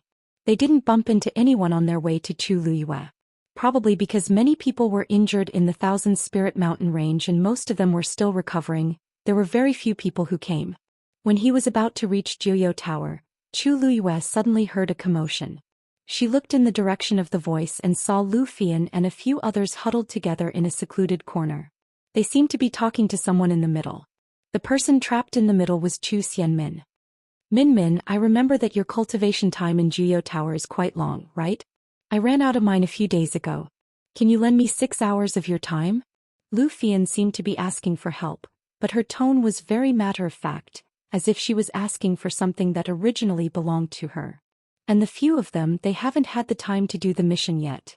As for them, they don't ask for much. You just need to give them 2 hours each. Chu Xianmin looked at the few people in front of her and suppressed the anger in her heart. She said, "I don't have much left. I really can't give you so much at once. You're not willing." Lu Fian glanced at her from the side and mocked her. "Min, we're good sisters. You're not even willing to share this with us?" Zhou Xian clenched her teeth. What good sisters? They're just a bunch of dogs who are adding insult to injury. That's right. Min, I heard that your family is quite busy. You probably don't have time to come to Jiuyou Tower to cultivate, right? Why don't you lend it to us first? Said a girl on purpose. The few of them looked at each other and couldn't help but laugh. Everyone knew that Chu Yan was almost beaten to death by Chu Ning, and Lu Yao had offended the Gu family. Now that they couldn't even protect themselves, how could they care about Chu Xianmin? As for the Crown Prince's mansion, if Chu Xianmin had won the Crown Prince's favor, why hadn't she helped her family solve their problems? These words hit Chu Xianmin's sore spot, and her expression changed instantly. I said that I don't have it means I don't have it. Lu Fian raised her hand angrily. You, wait. An anxious young man's voice was heard. Chu Liyue looked over and smiled. This person was Ji Yurong. He ran over quickly and handed over his nameplate. I still have 6 hours here. Take it first. We're all classmates. Why do you have to make things so ugly? Lu Fian and the rest looked at him mockingly. Oh Ji Yurong, are you trying to stand up for her? Have you forgotten how she rejected you back then? You're too spineless, aren't you? Ji Yurong was a little embarrassed. I'm not thinking of anything. We're all classmates. There's really no need to fall out over such a small matter. Besides, this place is quite close to Jiuyou Tower. It won't be good if the teacher finds out. This sentence successfully made Lu Fian and the rest restrain themselves. She took Ji Yurong's nameplate and drew a line on her own nameplate. A faint light flashed. She threw the dimmed nameplate back. I'll let you off for today. After saying that, he left with the others. After ensuring that they would not return, Ji Yurong carefully looked at Chu Xianmin. Are you all right, Smack? How many times have I told you not to appear in front of me in public? Ji Yurong was very embarrassed. Don't be angry, don't be angry. I just saw them bullying you. I'll leave now. Get lost. Ji Yurong could not say anything else. His heart ached as he took a step back. Chu Xianmin closed her eyes in hatred. Now everyone was laughing at her. Even Ji Yurong only knew how to cause trouble for her. How many times have I told you to pretend that you don't know me when there are other people around? Don't you understand human language? Do you know how hard my life will be if this gets out? If the Crown Prince had not been busy with his own matters, he would have definitely taught her a lesson. Not to mention, Ji Yurong hurriedly said, Don't worry. I'll make Lu Fian and the rest shut up. No one will find out about this, so what if they find out? A clear voice sounded. Chu Xianmin and Ji Yurong were shocked as they hurriedly turned around. There's actually someone eavesdropping here? Chu Liyue crossed his arms and leaned against the wall. He looked at the two people's interesting expressions with interest. What an infatuated young man. Chu Xianmin, someone treats you so well, yet you treat him like this. Don't you think you're going overboard?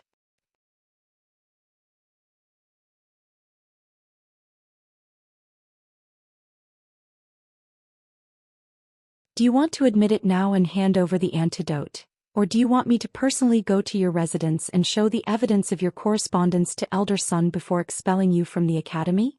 Chu Xianmin suddenly raised her head and stared at Chu Liyue in shock. How does he even know about this? Seeing her reaction, Chu Liyue sneered. Ever since Mu Hongyu found out that Ji Yurong and Chu Xianmin had an abnormal relationship, they started looking for evidence. Yesterday, after Ji Yurong said that he was going out on a mission, she secretly followed him. Everything was normal during the day, but he finally gave himself away at night and went to Chu Xianmin's residence. He did not even enter the door and only lingered outside the wall for a while before leaving. She went forward in the dark and indeed found a mechanism. These two people actually relied on the gap in the wall to send messages. Chu Xianmin's heart was in a mess. She suddenly turned around and looked at Ji Yurong. You betrayed me? Ji Yurong hurriedly explained. I didn't. I also don't know. He really did not know. Ever since he felt that Chu Liyue had discovered something, he was extra careful. He could not be more careful these 2 days. However, he did not expect to be discovered. He did not know that although Chu Liyue's cultivation level was not high, his ability to hide his aura was top-notch. It was as easy as flipping one's hand to follow him and find evidence. Chu Liyue originally wanted to find more evidence before testifying against Chu Xianmin, but he did not expect to encounter such a scene. It was better to come at the right time than early. It could only be said that Ji Yurong was anxious for his lover and lost his sense of propriety. That was why the matter was exposed so quickly. The antidote. Chu Luiyue repeated impatiently. Zhou Xian clenched her fists tightly and finally closed her eyes in resignation. I don't have the antidote. You can kill me or torture me as you wish. You don't have it?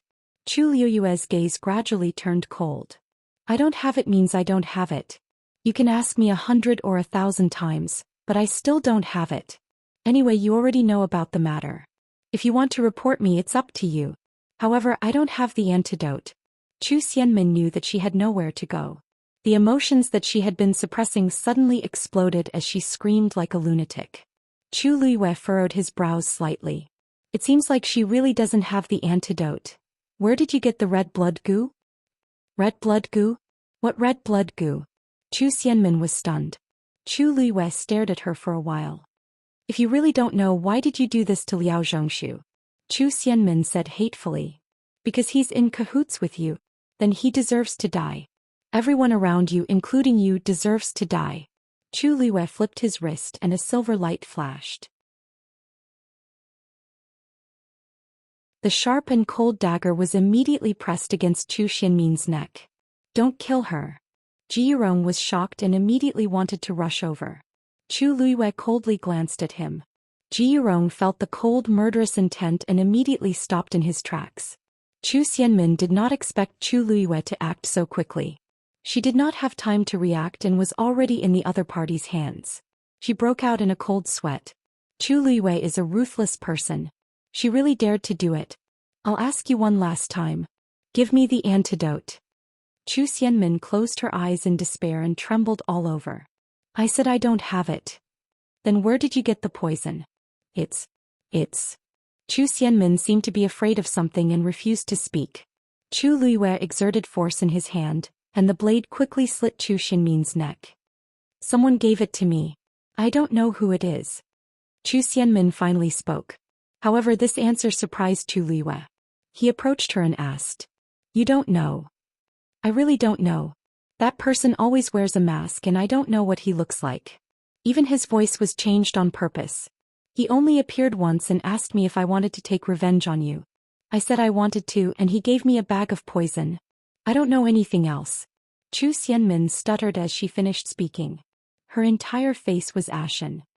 If you don't believe me, then there's nothing I can do. You can just kill me. Chu Luiyue slowly narrowed his eyes. Who is it that wants to kill me? Mobile users, please browse for a better reading experience from Love Network.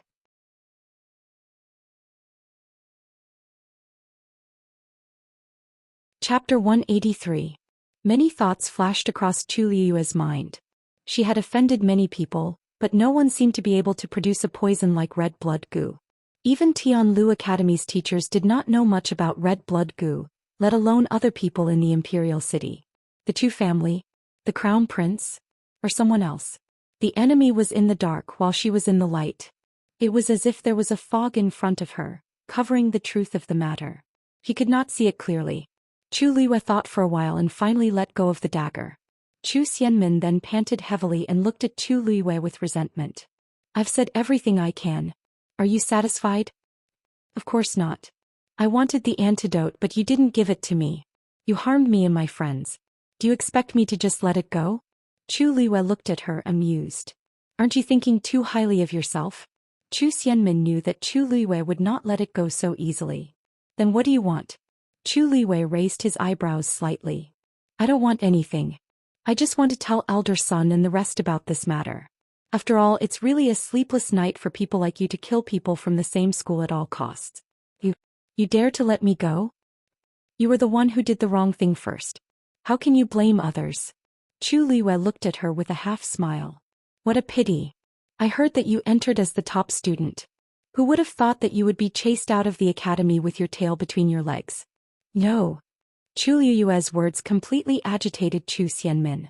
She quickly walked forward and wanted to grab Chu Luiyue, but Chu Luiyue easily avoided her. You can't chase me out. I can't leave. I won't leave.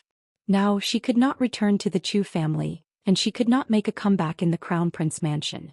If she was chased out of the academy, her life would be completely ruined. This was her only chance to make a comeback.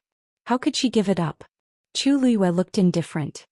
You brought this upon yourself. Chu Xianmin was extremely anxious. After thinking for a long time, she finally begged Chu Luiyue. I'm begging you. Don't tell anyone about this. As long as you promise me, I promise that I will never go against you again. I'll do whatever you say. I beg you. When she saw that Chu Luiyue had no reaction, she gritted her teeth and knelt down. What will it take for you to let me go? Ji Yurong went forward with a pained heart. Min. Chu Xianmin glared at him viciously and immediately nailed him to the ground. Do you think I haven't suffered enough? Ji Yurong felt extremely guilty and actually knelt down as well. Chu Luiyue looked down at the two of them, his heart unperturbed. On the contrary, she saw Chu Xianmin in a different light. How proud was Chu Xianmin in the past? She hated her so much that she wanted to die, but now she had to kneel down. She knew when to yield and when not to.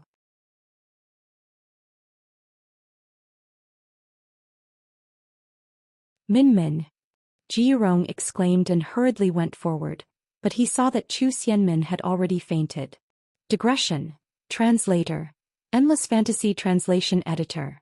Endless Fantasy Translation slightly later at around 9:30 a.m.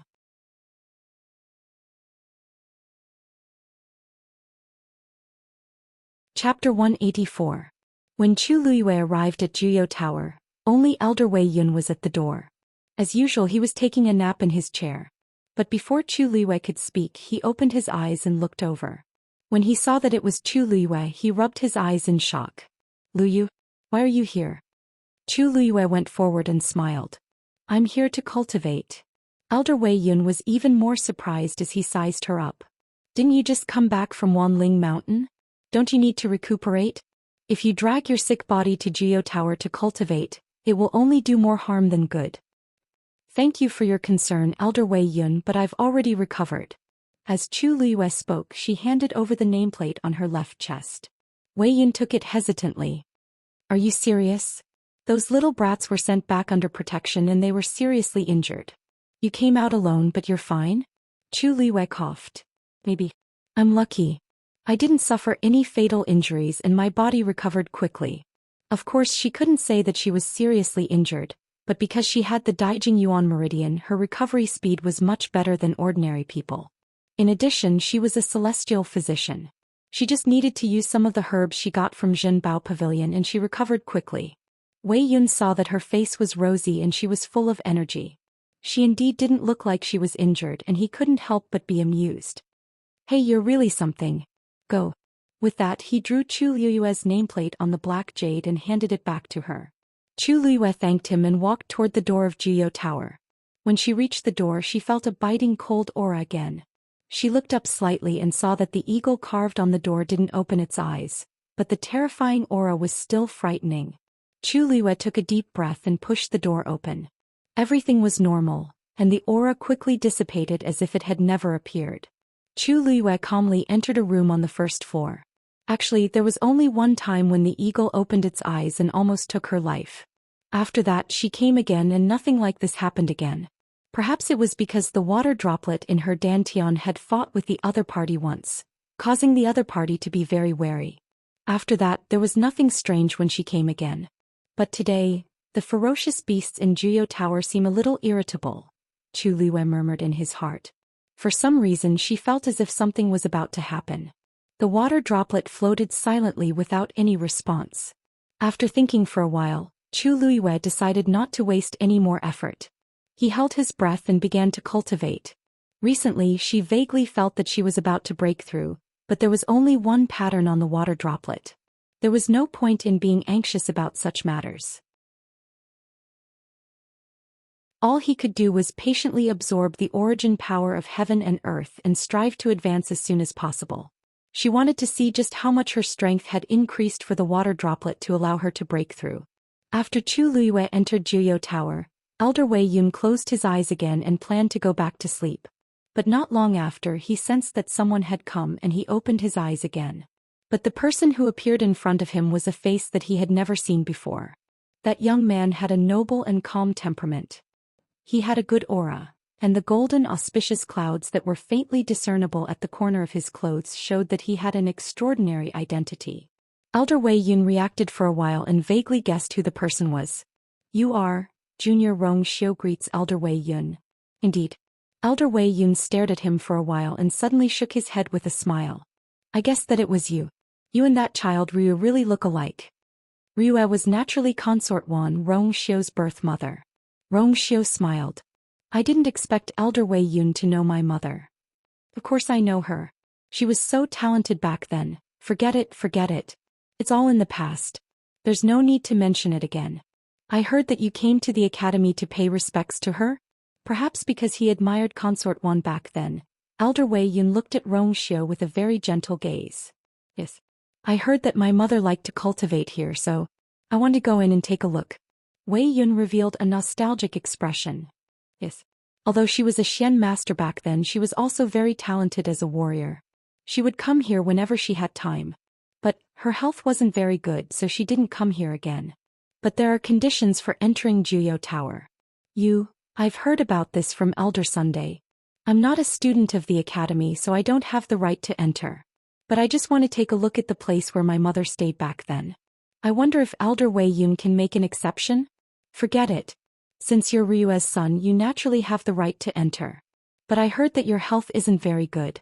The heaven and earth force in Juyo Tower is very rich. If you stay for too long, it'll be harmful." Rong Xiu bowed slightly. "Thank you, Elder Wei Yun. I'll only go in for a while and won't stay for too long." Elder Wei Yun nodded. "Go ahead." Rong Xiu thanked Elder Wei Yun again before turning around and walking towards Juyo Tower. Looking at his back view, Elder Wei Yun stroked his beard regretfully. It was a pity Ryu was so outstanding back then. If Rong Xiu was healthy, he would definitely inherit her talent. He would definitely be a rare talent now. However, all of this was just wishful thinking. Rong Xiu walked to the door and placed his long and fair hand on the door. It was cold to the touch and it was bone-chilling. But in the next moment, there was a sudden flash of light on the eagle's wings. It seemed to be about to unfold. The karmic fire under its body also burned crazily, transmitting its scorching heat to Rong Xiu's palm. Everything seemed to be stirring as if it was about to come alive from the bronze door. Rong Xiu's expression didn't change. His eyes darkened and a surge of power gushed out from his palm. Boom! The two forces collided violently and exploded silently. The flames were extinguished instantly, and the light on the eagle's wings dimmed immediately. In the blink of an eye, everything returned to normal. Rong Xiu glanced sideways. This short confrontation didn't attract Elder Wei Yun's attention. He pushed the door open and entered. There were very few people in Juyo Tower. After he walked in, he looked around and walked straight to the center. Looking up, there were layers of spiraling stairs that led to the upper levels of Juyo Tower. Rong Xiu looked at the top level. His eyes were as deep as the night sky, and they carried a frightening aura. The surroundings were quiet and everything was normal. Rong Xiu stepped on the stairs. A sharp whistling sound suddenly reached his ears. It was hysterical, crazy, and mournful. He narrowed his eyes dangerously. "Are you scared?" With that, he walked up again. At the same time, Chu Luiyue, who was cultivating, opened his eyes abruptly and he was shocked. "It's that ferocious beast that's roaring."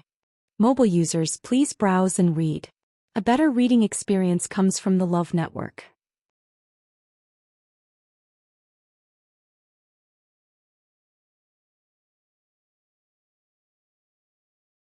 And why did he come here? After closing the door, Chu Luiyue sat cross-legged, closed her eyes and began to cultivate again. Rong Xiu walked up step by step. When he reached the second floor, he paused and looked around. The number of rooms here was obviously much fewer than the first floor, but each room was relatively larger. Those who could come here were at least stage 2 warriors. Now that most of the students were recuperating, there weren't many people on the first floor, and the second floor was even more deserted. Rong Xiu continued to walk up. The pressure on different floors was different, and ordinary students would slow down when they reached here. Even stage 3 warriors would have to try a few times before they could successfully reach the third floor. But Rong Xiu's footsteps were as calm as ever. He didn't stop at all and directly crossed the stairs to the third floor. But he didn't stop. Soft but clear footsteps echoed in Zhuyo Tower. Very quickly, Xiao felt that there was a transparent barrier at the top of the stairs. This was the barrier on the 4th floor. In Tianlu Academy, apart from the elders and teachers, there were very few Stage 4 warriors among the students. Thus, very few people came to this floor. Through the barrier, Xiao could clearly feel the rich heaven and earth force on the 4th floor. The heaven and earth force here was a few times stronger than the outside world. If he could cultivate here, his speed would increase tremendously. But at the same time, the pressure and danger contained here would increase exponentially. He looked up slightly and his deep and quiet gaze landed on the barrier. Buzz. With just a glance, ripples rapidly appeared on the barrier, and it broke open from the middle. Xiao walked straight up. When he walked past the barrier, he waved his hand gently, and the barrier quickly repaired itself before returning to normal. It seemed like no one had been here before. Elder Wei Yun lay lazily on the chair and supported his head with one hand. He was drowsy. At a certain moment he suddenly opened his eyes. His originally lazy gaze instantly turned sharp as he looked at Zhuyo Tower. Just now he clearly felt that there was a strange movement in Zhuyo Tower.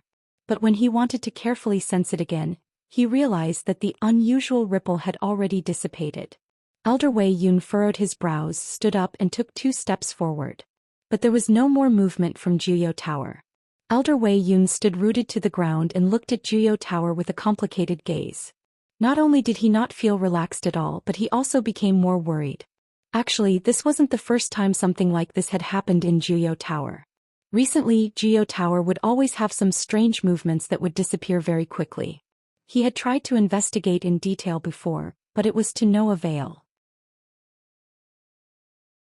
Perhaps he should discuss this with the dean as soon as possible. Xiao walked all the way up and didn't attract anyone's attention until he reached the 6th floor. On this floor there was no one else besides him. The density of the force here was so high that even the teachers in the academy might not be able to withstand it. But Xiao's expression was normal, and he didn't seem to feel uncomfortable at all. He resealed the barrier on the 6th floor and finally stopped. He raised his eyes and looked up.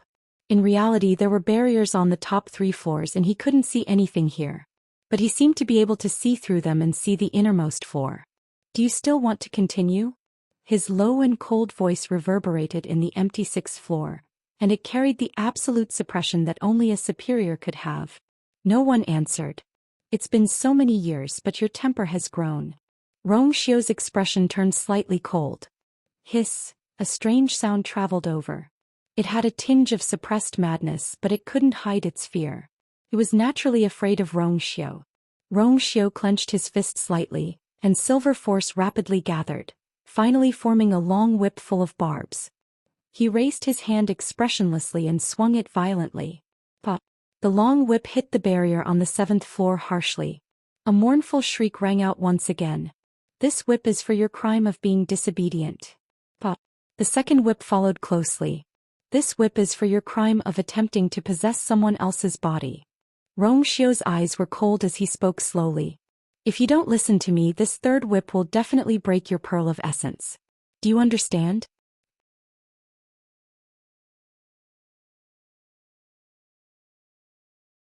Chapter 186. When Xiao came out of Zhuyo Tower, Elder Wei Yun was still a little surprised. You're out so quickly? Did you take a good look around? Xiao smiled faintly and nodded. I just wanted to know what Zhuyo Tower looked like when my mother was alive, so I went in for a while. Besides, I'm not a student of the academy. I'm already very grateful that you let me in. Elder Wei Yun thought to himself. Xiao's body was weak and he could only take a look at the 1st floor. It was normal for him to take such a short time. However, he couldn't say this out loud. It's nothing. What's there to thank me for? I heard that you'll be staying in the academy for a while. If you want to come, feel free to. Rue had helped the academy a lot back then. As Xiao was her only child, they naturally took care of him. Thank you, Elder Wei Yun. Xiao thanked him again and coughed twice. Elder Wei Yun saw that his face was a little pale and thought that this child's body was indeed weak. He immediately let him go back. Xiao naturally followed his advice. Elder Wei Yun looked back at Zhuyo Tower again. For some reason, that faint uneasiness seemed to have dissipated a lot. When Xiao returned to Yifeng Courtyard, Yanqing welcomed him and asked nervously, Master, Did you go to Jiuyou Tower? Master, you went to Jiuyou Tower? He had left the academy in the morning and heard that his master had gone there the moment he returned. Didn't you say that you wouldn't make any moves for the time being? Xiu walked to the peach tree and lay on the rattan chair lazily. If you're disobedient, I naturally have to teach you a lesson. Qing's heart skipped a beat. Only then did he realize that his master seemed to be a little angry. This anger seemed to be directed at Jiuyou Tower? You can leave this matter to Qiong. Why do you have to do it personally? Qing really didn't understand. Entering Tianlu Academy was already eye-catching enough. Now that master had gone to Jiuyou Tower in front of everyone, who knew what those people would do if news of this spread? Xiu closed his eyes. The sunlight fell on his eyelashes, leaving a faint shadow under his eyelids. Qing furrowed his brows in confusion. Didn't master rest at Miss Lu Yu's place yesterday? Why does he look like he didn't sleep well? Didn't he always sleep better with Miss Lu Yu by his side?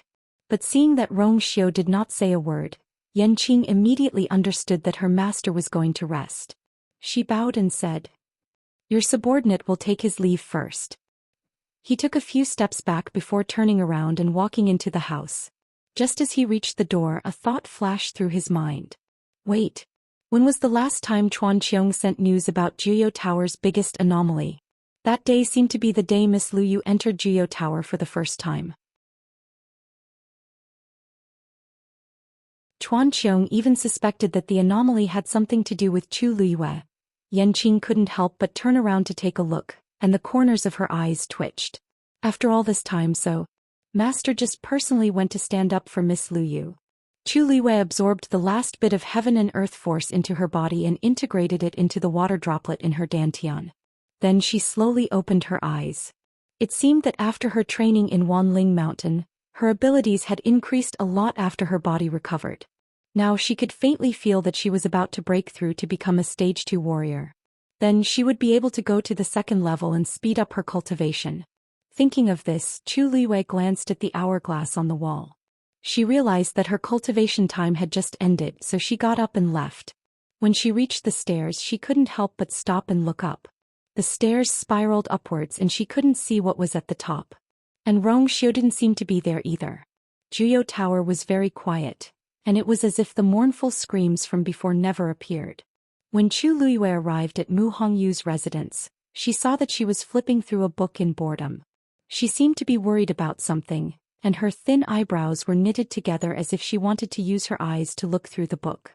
Hongyu. Hearing Chu Liyue's voice, Mu Hongyu returned to her senses and looked at Chu Liyue weakly. "Lu Yu, you're here. What's wrong? You look so listless." Chu Liyue sat down beside her and glanced at the book indifferently. "It's because my body hasn't recovered, so I can't cultivate." Mu Hongyu looked up and sighed. "I've never suffered such a serious injury since I was young. Who knew that it would take so long? I'm going to fall sick from holding it in." Chu Liyue poured himself a cup of tea, doubting the credibility of her words. "You haven't been idle these few days. Why are you idle now?" Mu Hongyu snorted. Ji Yurong went to look for teacher to change rooms today, and he took his things to another place in the afternoon. "Don't tell me you don't know about this." Chu Liyue's hand that was holding the teacup paused slightly. I coincidentally bumped into the two of them today, so I settled this matter directly. That's why I said I'm idle." Mu Hongyu leaned back, opened the booklet and covered her face with it. "I still need a few more days before I can move my body. Just thinking about it makes me so bored." She suddenly thought of something, sat up straight and stared at Chu Liyue carefully. "That's not right. You're also injured. I remember that it's more serious than mine. Why do you look fine now? I heard that you went to Jiuyou Tower to cultivate today?" Chu Liyue nodded. "It's really infuriating to compare yourself to others. Even if Chu Liyue's talent was better than hers, she didn't have to bully others like this."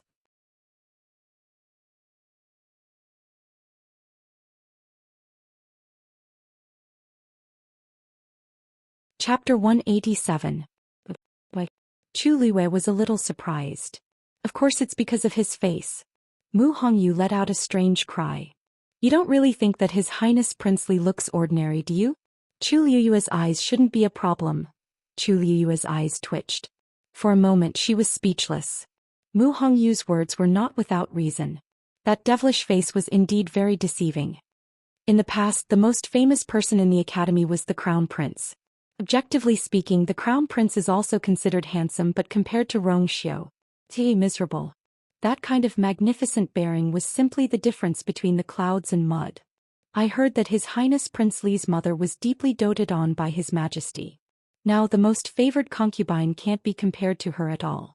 Looking at His Highness Prince Li's face, it's not difficult to understand why. Yesterday when he appeared, countless women instantly changed sides and fell in love with him.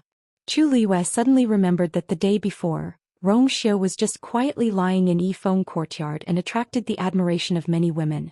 She felt a little inexplicably stifled in her heart, but she didn't show it on her face. She calmly flipped through the book in her hand and asked in a seemingly unintentional manner. His Highness Prince Li is not bad, but he is sick in bed all year round. I'm afraid his body is very weak. Don't they mind? So what? Have you forgotten that he is the current 7th prince, His Highness Prince Li? Just this title alone is enough to make countless women rush forward dauntlessly, not to mention that he is born with such a face. I think that there are many women who are willing to take care of him. Chu Liyue's hand paused. That's true. I heard that His Highness Prince Li will be living in the academy for a period of time. Many people have some thoughts about it. Fortunately, the place he lives is quite special. Ordinary students don't dare to rashly approach it. I remember that you live not far away? Chu Liyue looked up at her. What are you trying to say? Mu Hongyu chuckled. It's nothing. I just feel that Prince Li seems to treat you differently. She lowered her voice, her gossipy heart burning. After Prince Li returned to the capital, he didn't appear much. But the only time he attended the Crown Prince's birthday banquet, he helped you. Isn't that strange? And I keep having the feeling that he treats you differently. Chu Liyue's eyes flashed. He rolled up the booklet and gently tapped her forehead. So when you said you were free, you were thinking about these things? Ouch. Mu Hongyu touched her head. I'm just kidding.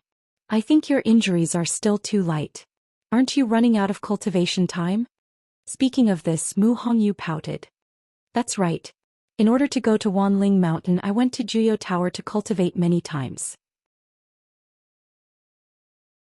It's a pity that he still hasn't broken through to become a stage 4 warrior. Chu Liyue thought for a while. You really want to break through? You have a way. Actually, you should be breaking through soon. Once your body recovers and you cultivate for a while, you will naturally be able to advance to a stage 4 warrior. Mu Hongyu rested her chin on her hands and asked curiously. I heard that some pills can also help to break through. Lu Yu, since you can help Zhongshu detoxify, can you also help me? Using pills is ultimately relying on external forces. Although it can help you break through quickly, it will do more harm than good to your future cultivation. If you use it now, it's very likely that you will stagnate in the future. I see. Mu Hongyu was shocked and hurriedly rejected. Then I don't want it. I'd better cultivate properly. Rest well for the next few days. I'll lend you some cultivation time. When you break through to become a stage 4 warrior, you can complete the missions on this booklet and return them to me. As Chu Liyue spoke, he returned the booklet to Mu Hongyu and got up to leave. Yu, how do you plan to earn money?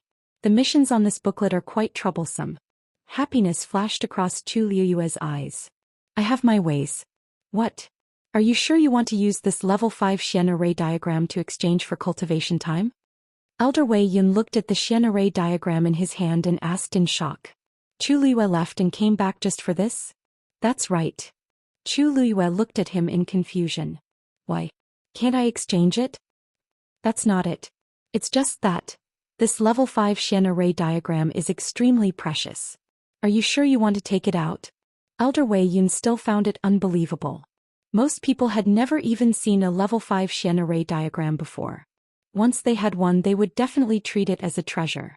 But what was going on with Chu Liyue? He actually took it out to exchange for cultivation time in Juyo Tower? Wasn't this too extravagant? You'd better reconsider. You don't have to cultivate in Juyo Tower. It's the same for you to cultivate in other places. It might be a little slow, but it's stable.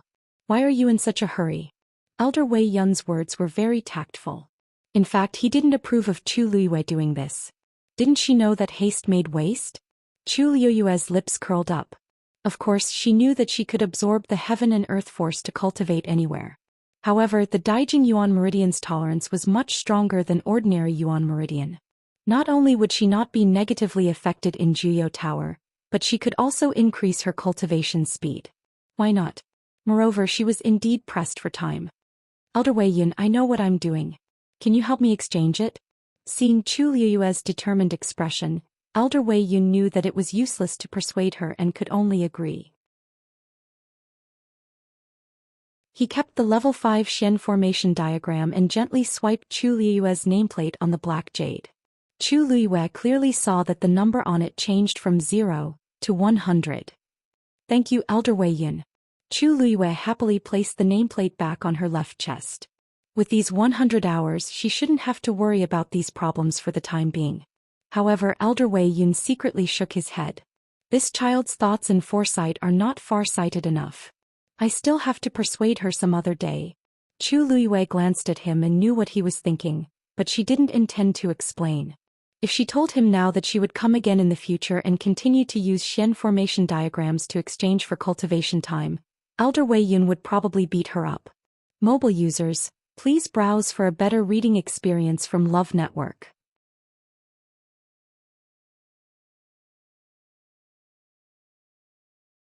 Chapter 188. What? You exchanged a 5th level Xian formation diagram for 100 hours. Upon hearing Chu Liuyue's explanation, Mu Hongyu jumped up in shock. Are you crazy? Chu Liuyue handed the nameplate over calmly. I'll lend you 40 hours first. You can return it to me later. Mu Hongyu covered her face in despair. Elder Wei Yun actually didn't reprimand you.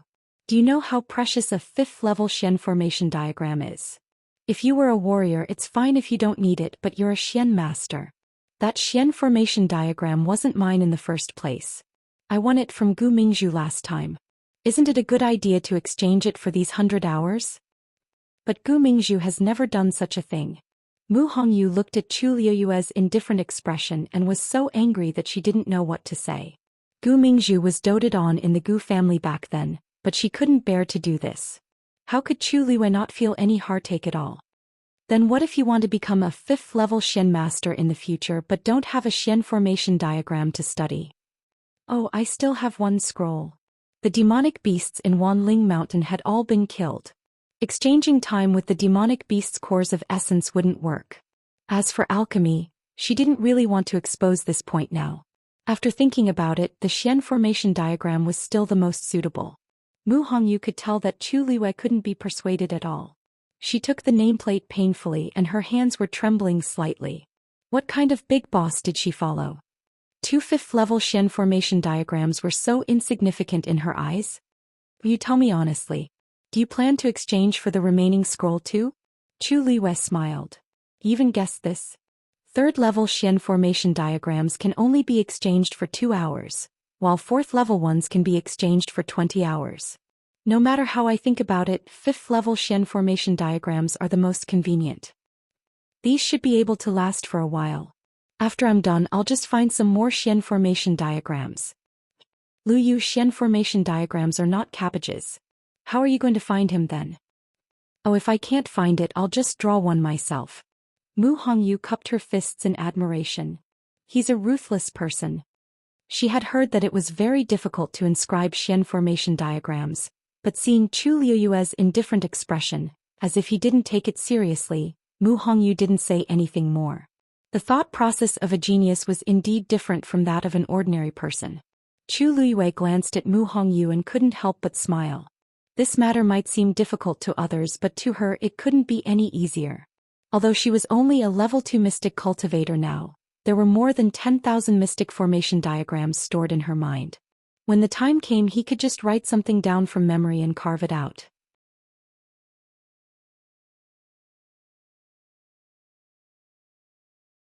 Just as Chu Liuyue was feeling puzzled, she saw Yanqing walking across the bridge. She folded the antidote, put it in her arms and went downstairs.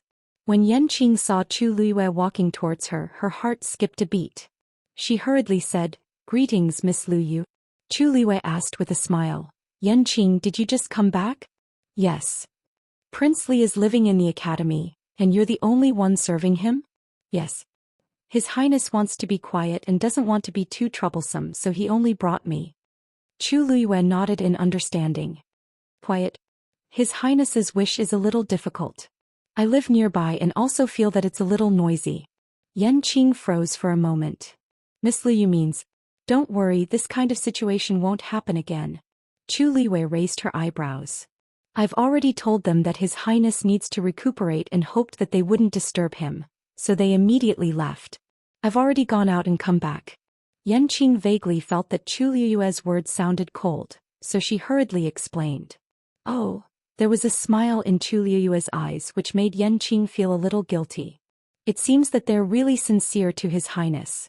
They just said that he needed to recuperate and then they all went back obediently for fear of disturbing him.